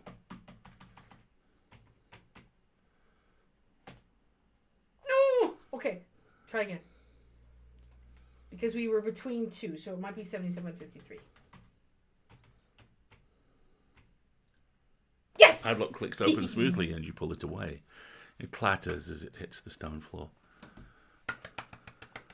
Okay. We're doing good. We're doing Doing good. well. Back to the back. All right, so we've done the anchor. The anchor is the poems. That's the one we have yet to solve. We've done the ghost key ring and the compasses attached. Let's try the cat. For the anchor, I'm kind of lost on the poems, but that's okay. I wonder if it's numbers that they have in common. 1, 2, 3. Not sure. All right, let's try the cat. The padlock with a cat eye keyring has 5 numbers to the combination. Of course it does. The cat keyring shows a grey cat with huge green eyes. It is very cute. There's also a piece of paper with a maze drawn on it and a mobile phone. You're going to make me play Snake, aren't you? Look at the maze. In the centre of the maze is a cartoon drawing of a cat. Outside the maze is the drawing of an old-fashioned radiator. Inside the maze are several numbers, but they're not in any particular pattern that you can figure out. The note at the top of the paper reads, "Help the Admiral reach the radiator so he can nap, Georgie." The name sparks something in you, and while the puzzle seems simplistic, you decide to give it your time. You work your way through the maze and imagine the cat napping on the radiator. Catting on the radiator. So I think what we have to do is solve the maze and get the numbers between here and there. So this puzzle has 5 numbers, and the last one will obviously be 8. Okay. Let's see. So we pass a 3 and a 4 and a 5.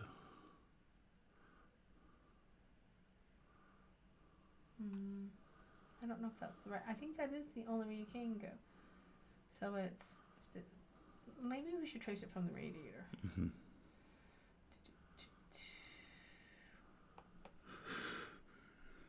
Put it this way. 6, 1, 7. Put 2 leads us around this way. 9. Oh shoot! I did it. 8, 6.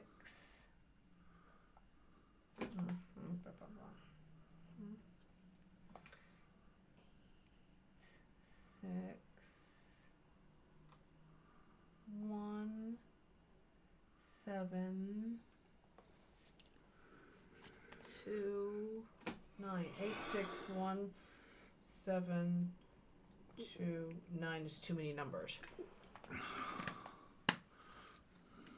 And 9 doesn't actually get us in there. It has to come out through the 3, doesn't it? Yeah, it has to come out through the 3. So 3. And I think it has to pass the 4. If it has to come out through the 3. 3, 4, 5. 5, 8. 5. Oh, say again. So 3, 4, 5,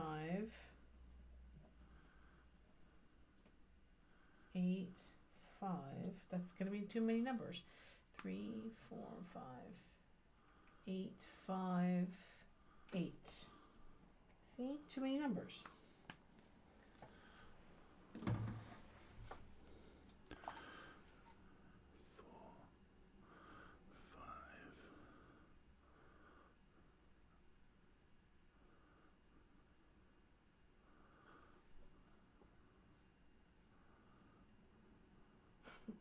Three, 4, 5, 8, 5, 8 is what I get as well. Yeah. 3, 4, 5, 8, 5, 8. Well, we'll try it, but this padlock is supposed to have 5 numbers, and that's 6. Hang on, let's read the paper again.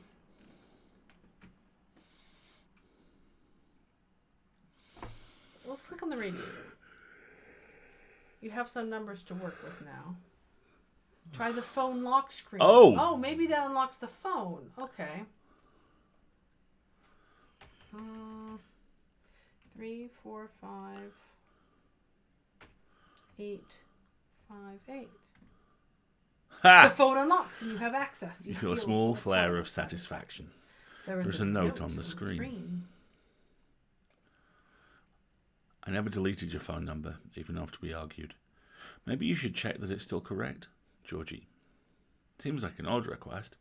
You stare at the phone for several seconds. But it's the only clue you have currently. You think you'll look through the phone. You are curious, after all.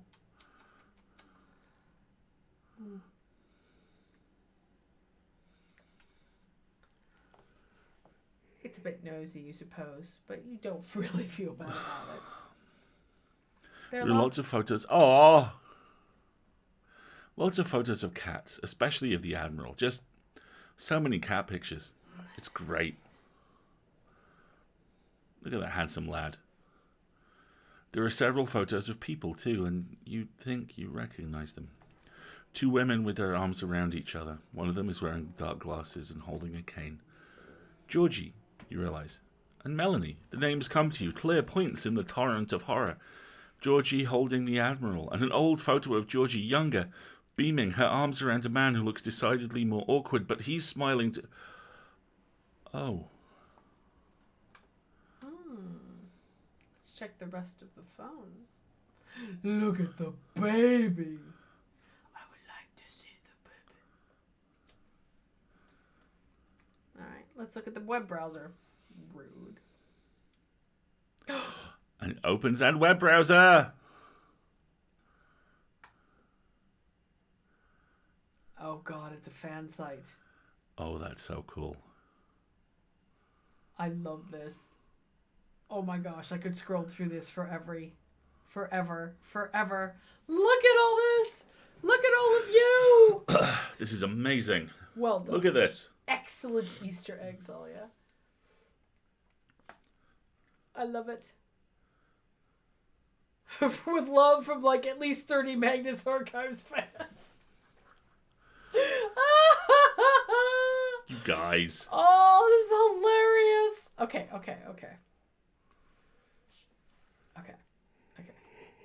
Institute website. No, we need to focus. Focus, nerds. Focus. Right. Let's check the contacts. You tap on contacts and scroll through. You recognize some of the names. Others are completely new to you. Apple Inc., Azu, Sarah Baldwin, Alex Brooks, David Seven, Grizzop Drikact Amsterdam, Trexel Geistman, Ghost Hunt UK Official, Gnome, Gwen, Karen, Katsu, Kayla, Edward Keystone, Melanie King. There's Melanie. We'll come back to her. Hamid Saleh Haroon Al Tahan, Keller Quillerton Sidebottom, Jonathan Sims, Solve Smith, Christine Stevenson, Chelvar Stornison, Stewart, User. What the Ghost, Nick Wilcox, Oscar Wilde, and Yasmin. The only option it gives us is to tap on Jonathan Sims here. Zalia, these are glorious. This is so well good. done. He opened the contact for us. That is the first piece of self-identity we've had. We've had a realization, Yeah. so we can. It seems rather sparse. John Sims, The Magnus Institute, 07429. 07429. But Melanie said to check her number. She said to check ours. The phone number looks wrong, though. It isn't long enough for a phone number. Try the padlock? Yeah, let's try the padlock. It's okay, Zalia. Maybe later you can add to it again if you want to. 07429. Padlock clicks smoothly open. Check it out. And you pull it away. Back to the bag. All right, 2 to go. One of which is the poetry. Ocean, we may have to count on you.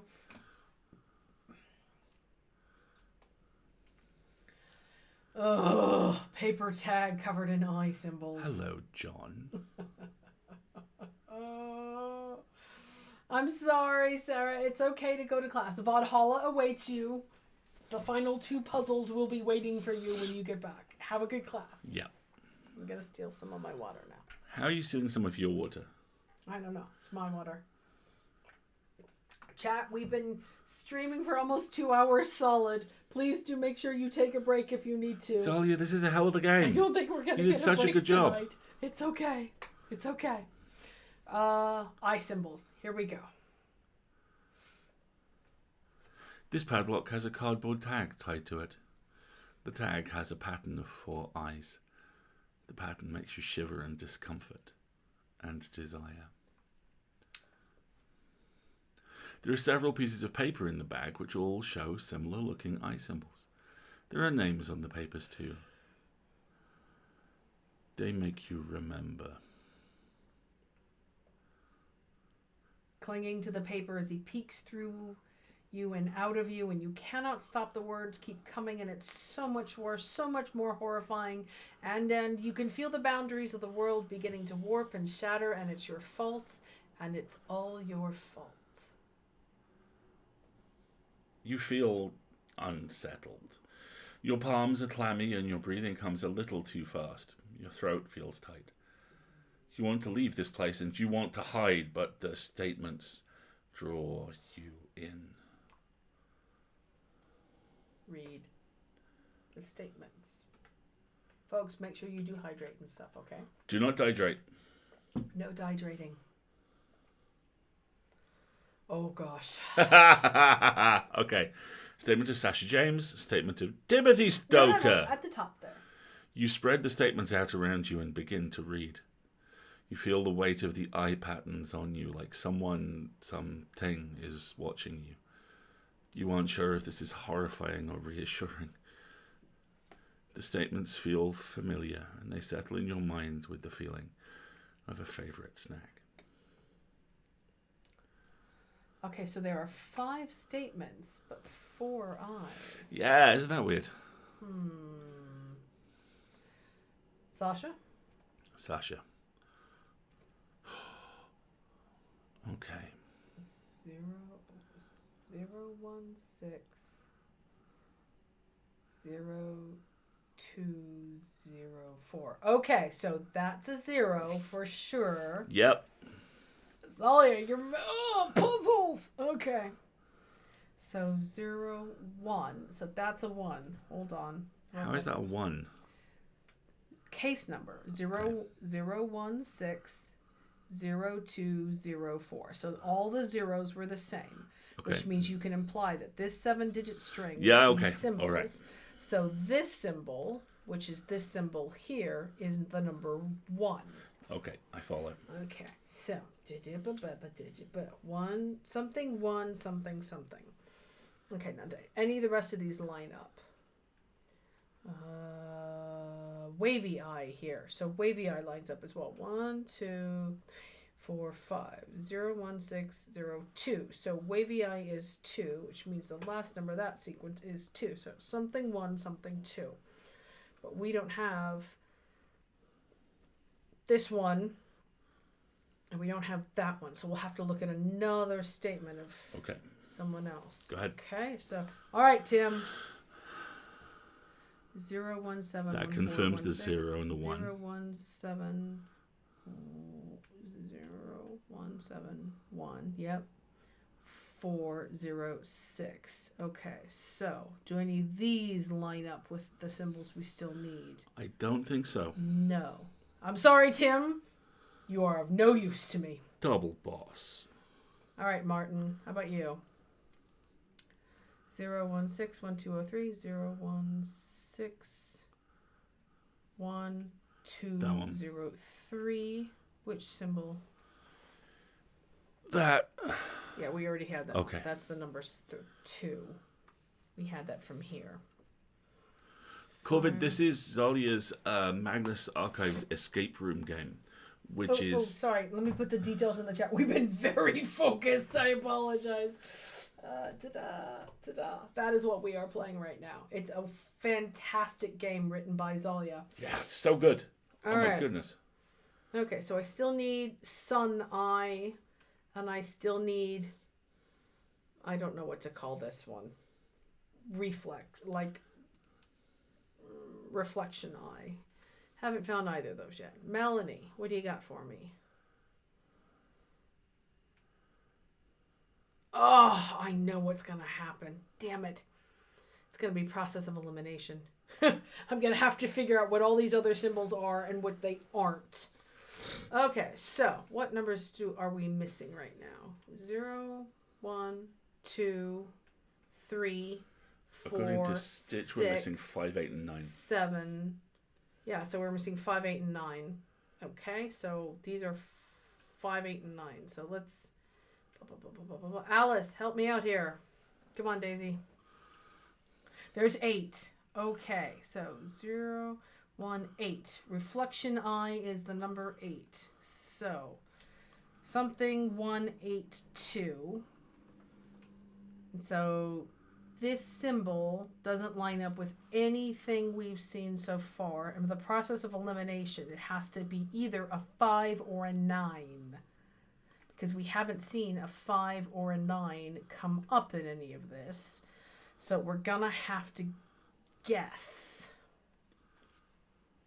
All right. So our code is either, she says, grabbing for the keyboard, is either 5182. It is. Hey! Woohoo! It was that or it was 9182. Either way. Back to the poems. Dun dun dun. Good guess, Stitch. Yeah. Very excellent guess. I just went in numerical order because there was only 2 possibilities and there's no consequence for getting it wrong. But that is a much more intuitive answer. Well done. Right. back to the bag.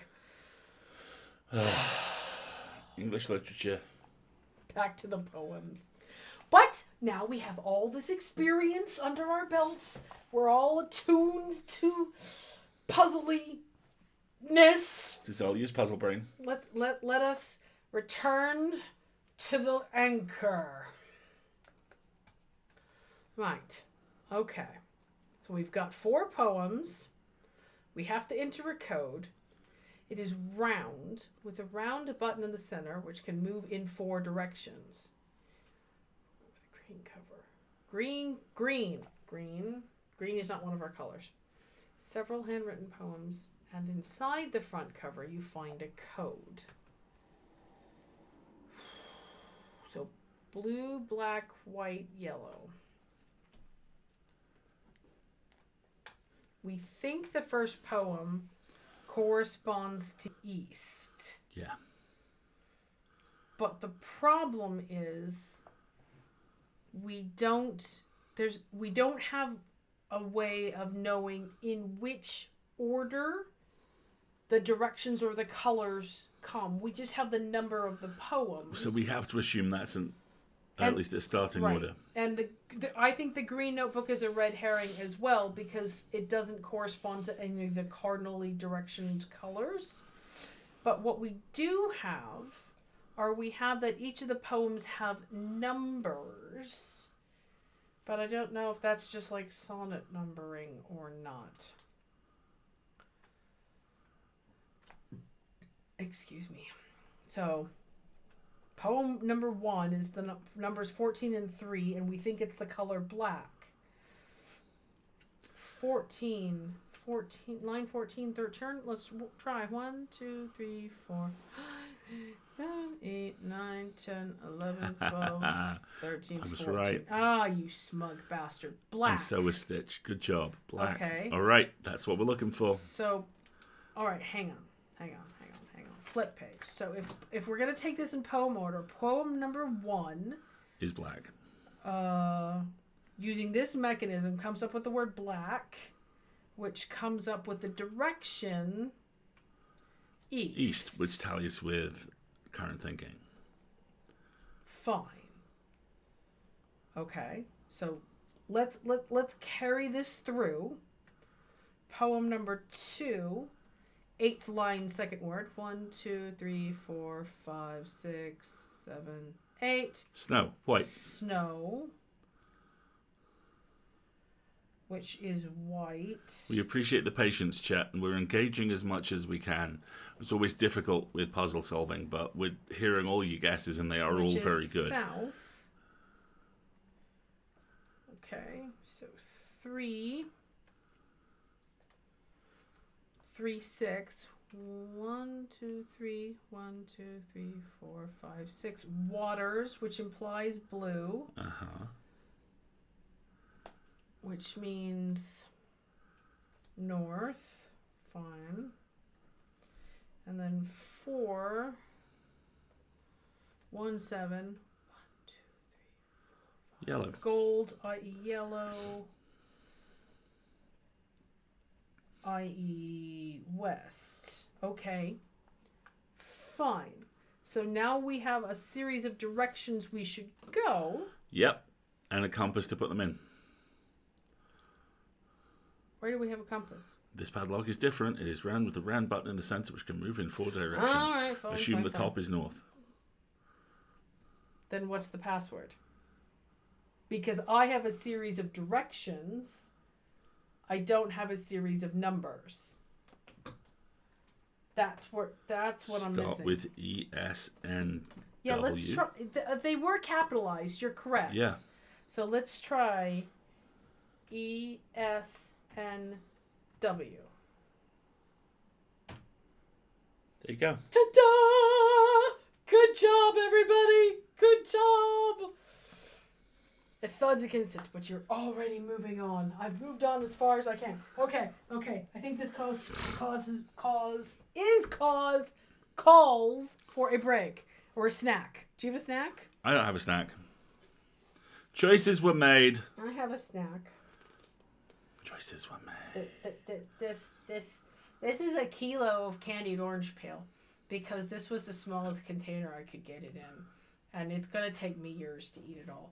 But I'm very happy to try. So I'm going to have a piece because I've deserved it after all those puzzles. Look at it. It's a whole bucket of candied orange peel. I keep suggesting things to do with it, and Margaret's No, completely I'm just logical gonna sit here and eat it out of the retort is bucket. just, Leave me alone. I'm going to eat it.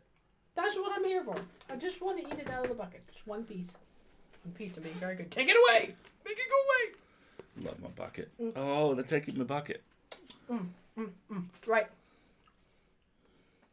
A little bit of a sugar rush. Let's go. Let's go. You've managed to remove all of the padlocks.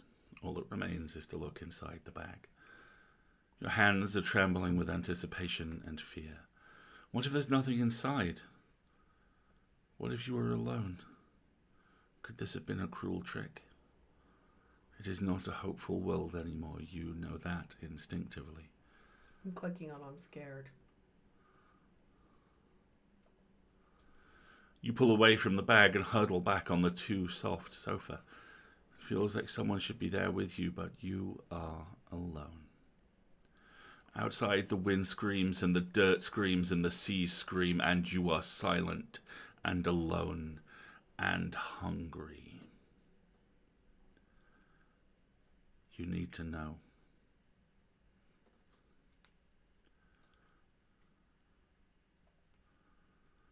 The bag opens smoothly and you peer inside.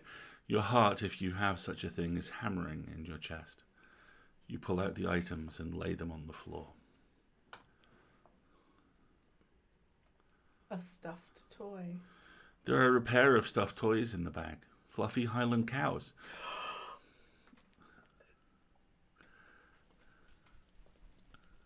I'm sorry, I've scrolled past the text. About a foot tall. One is brown, one is cream, and they both have lovely, deep brown eyes. You stroke a hand over one of them. The fur feels nice. One of them has a tag on the ribbon around its neck.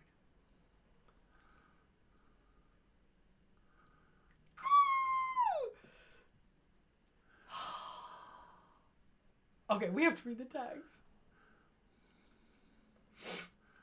You bought these in Waverley Station when we came to Scotland. Do you remember? You said you wanted to give me all the things I hadn't had when I was younger. You have to come back, John. We haven't given them names yet. Zalia, my heart. Good God! You think That you remember. that you remember. The press of people as you leave the train, his hand in yours, too cold, still, but warming minute by minute and clutching hard at your fingers, and the way he stares at the shop window and wants and wants and wants for a childhood he never had, of gifts and affection and trinkets to remind him of stolen moments of bliss. And how can you ignore, how can you not give him the world? You love him, you love him, you love... Oh, Martin, your heart and your soul, and you love him, you love him, you love him. You hug the stuffed toys to your chest for a moment and welcome back that little piece of yourself. Zalia! You are My wrecking heart! people tonight in the My best way. heart!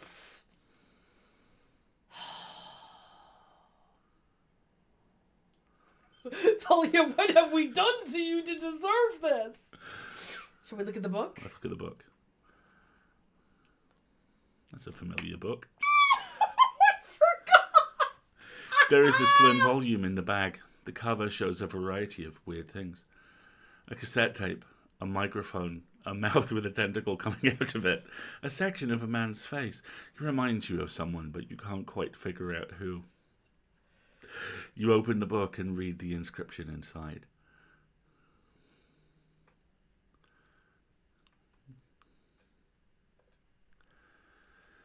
I know it's a bit weird to send you horror when the world is one big horror movie right now, but I remember seeing this on your desk once and thought it might help. You're too much of a stubborn ass to let this beat you. Melanie, you have a memory.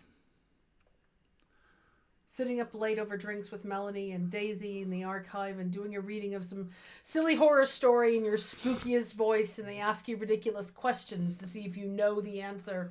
And for a few moments, the darkness is less and you feel human. You miss them. You miss the lost chances to be closer to them, but this is part of you, and you gather it to yourself like something precious. yeah, our emotions. Oh, that one is. Let's look at the other items. A letter with an untidy scroll.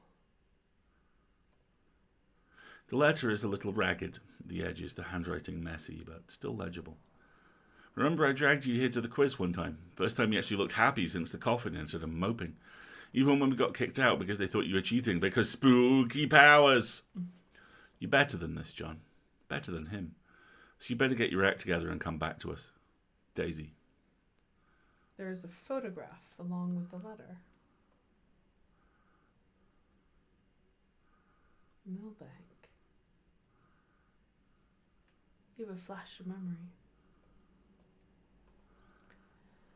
The scent of blood and sweat and metal against your throat, fingernails like knives, long nights in the archives, talking into the darkness, your fears and knowing they're understood. The endless dark of forever deep below creation and her hand in yours. I'm assuming that's yours. Nails digging into your palm and you're clinging back just as tightly, desperately as the dirt presses in endlessly. Yes, you remember. She is enemy and ally and she understands. You miss her. Zalia says the Morpeth Arms is the pub where I first attended. Oh, where I dude, my nice. First rusty quill meetup. How nice. It's in Pimlico, just around where the Institute would be. Lovely.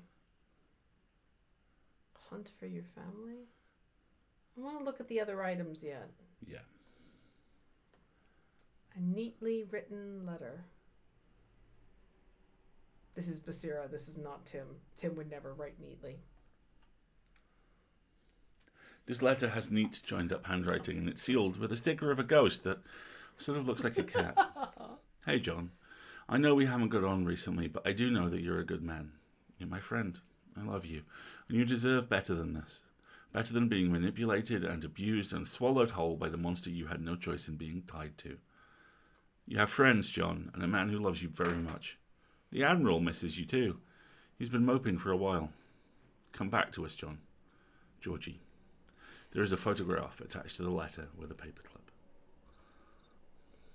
To the belly! Look at the floofs. Look at the floofs.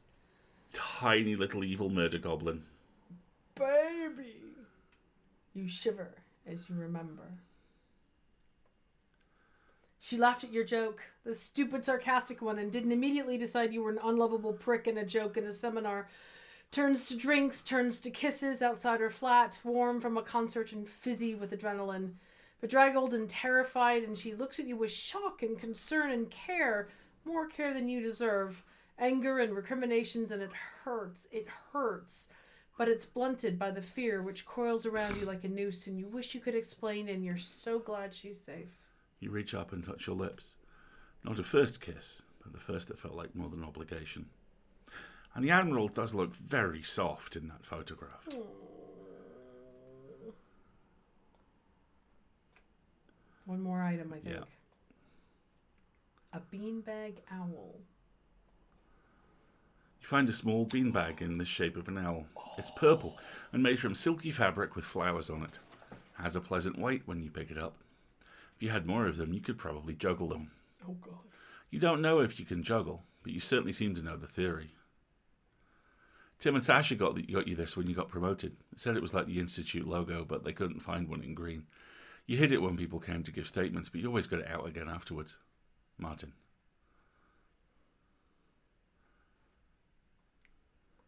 The names mentioned bring a memory. Laughing over drinks, warm and tipsy the day you got the promotion and knowing that it wasn't right. They all know, but they treat you like you weren't a fraud. Birthdays spent eating ice cream and surprise cakes and thinking maybe you could be friends, maybe this is going to go well. Chatting with Sasha about esoteric texts from the library and Tim teasing you about mislabeled statements, and then it all falls apart and there's a flickering tape where she should be and Tim holding a detonator and it's all your fault, and how could you forget? You remember how you failed them, how they were victims of this, the same as you were. The least you can do is hold their memories close. I think it's time to go. Let's do it. The final thing you find is another letter. Same handwriting as the first. Ooh. Oh, honey. It's okay. I'll read it. You can almost know what it says without looking, but you think you want it to be a surprise. It deserves the time it will take for you to read it. Zalia, oh, you got him. Oh, you got him. Take a second. It's okay. Oh, such emotion. Oh, my emotions. It's okay. I'm It's good. okay. I'm good. It's okay. I'm good. Do you want me to read it? Yeah. If you're reading this, then I hope it means that there's some part of you left. God, John, I really hope that. I miss you. When I was lonely, I didn't for a while. Or I did, but I sort of stopped caring that I missed you. When you pulled me out, it was like color and noise flooded back into the world. I saw you, John, and you loved me back, and for a few weeks we got to be happy, and they were the best weeks of my life. I got to see you just as John. I need you to know something. Several things. This isn't your fault. I read his statement. He lied to you and manipulated you and abused you. You're a good person. You have friends and we want you. We need you.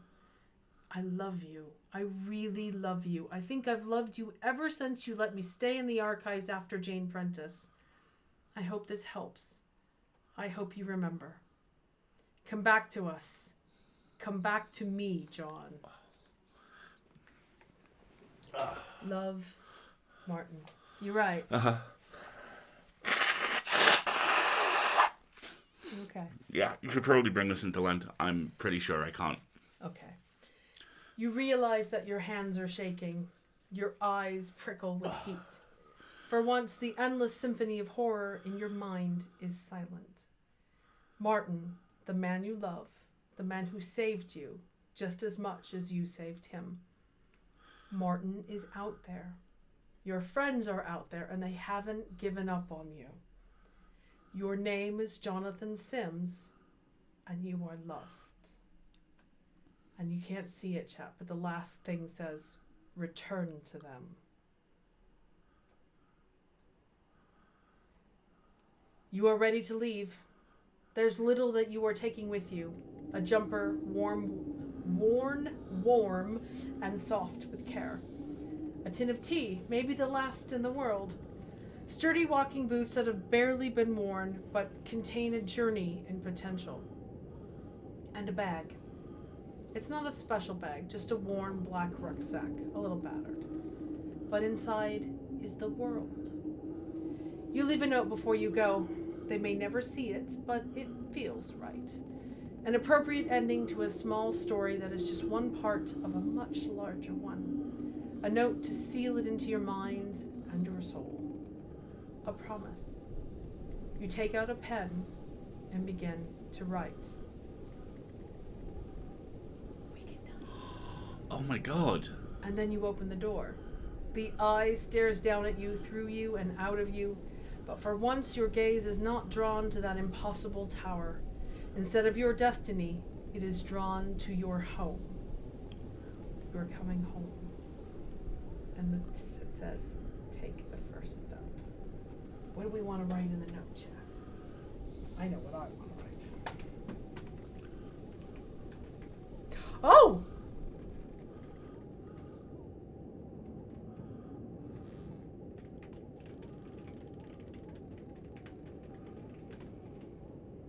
No matter what you type, that's what it completes. Oh my god.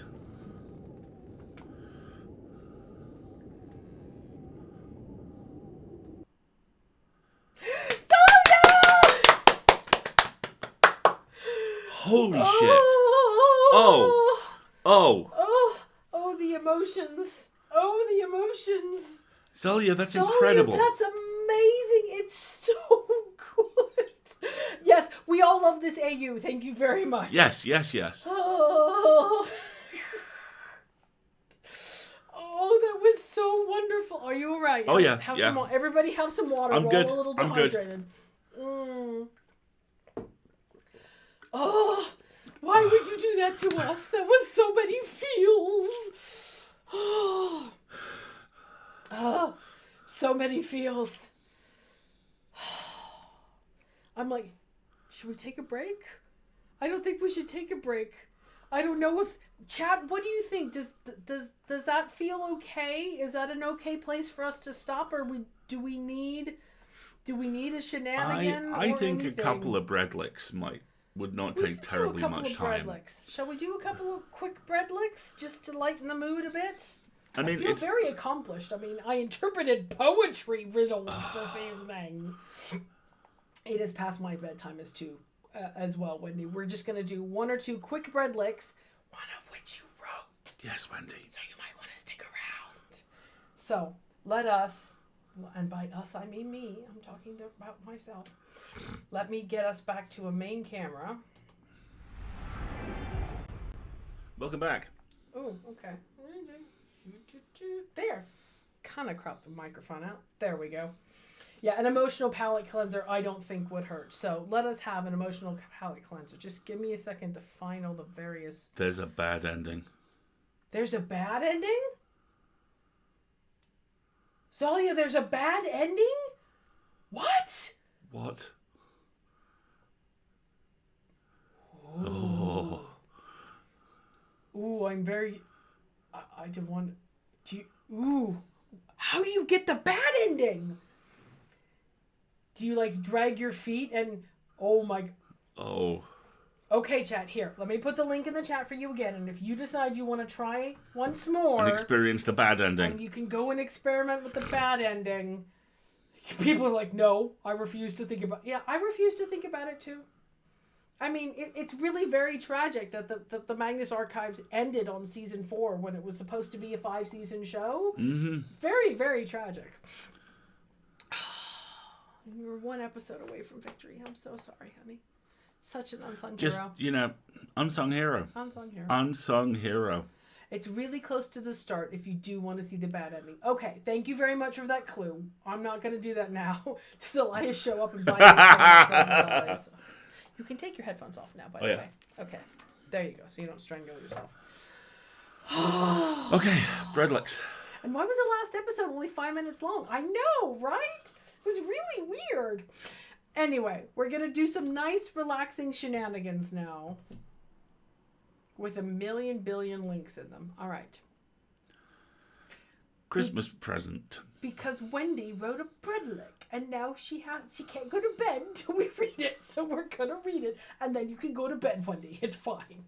My name is Ghost. And when it's night, and Scrooge's fear is burning bright, I show him scenes all round the globe, and challenge him to touch my robe. And, have it accidentally fall off. I think it needs a little tighter of a buckle there. These are from Compost Witch, and these are 4 bread licks for Bob, the sourdough. I get to read one. Yes, you do. You don't get to read them all. We'll take turns. Go. My name is Bob. My foamy head helps Tabitha make famous bread. Then Mona made me live and grow. So eagerly, I raised the dough. My name is Bob. When snow is deep, my family cannot me keep. I'm hungry, so become like cats. My bucket move, dissolve the rats. Some evil guy is doing stabs, and wizards flee his power grabs. Let Mona run as fast she can. To save her, I lick Spring Green Man. The Carricks come to sack our town, make Mona sad, so I feel down. Put me in jars at them to throw, so acidly I lick the foe. I love that one. And we have 2 bread licks for Chungus from Compost Witch. As well. I am a yeasty Chungus blob. The chat is shipping me with Bob.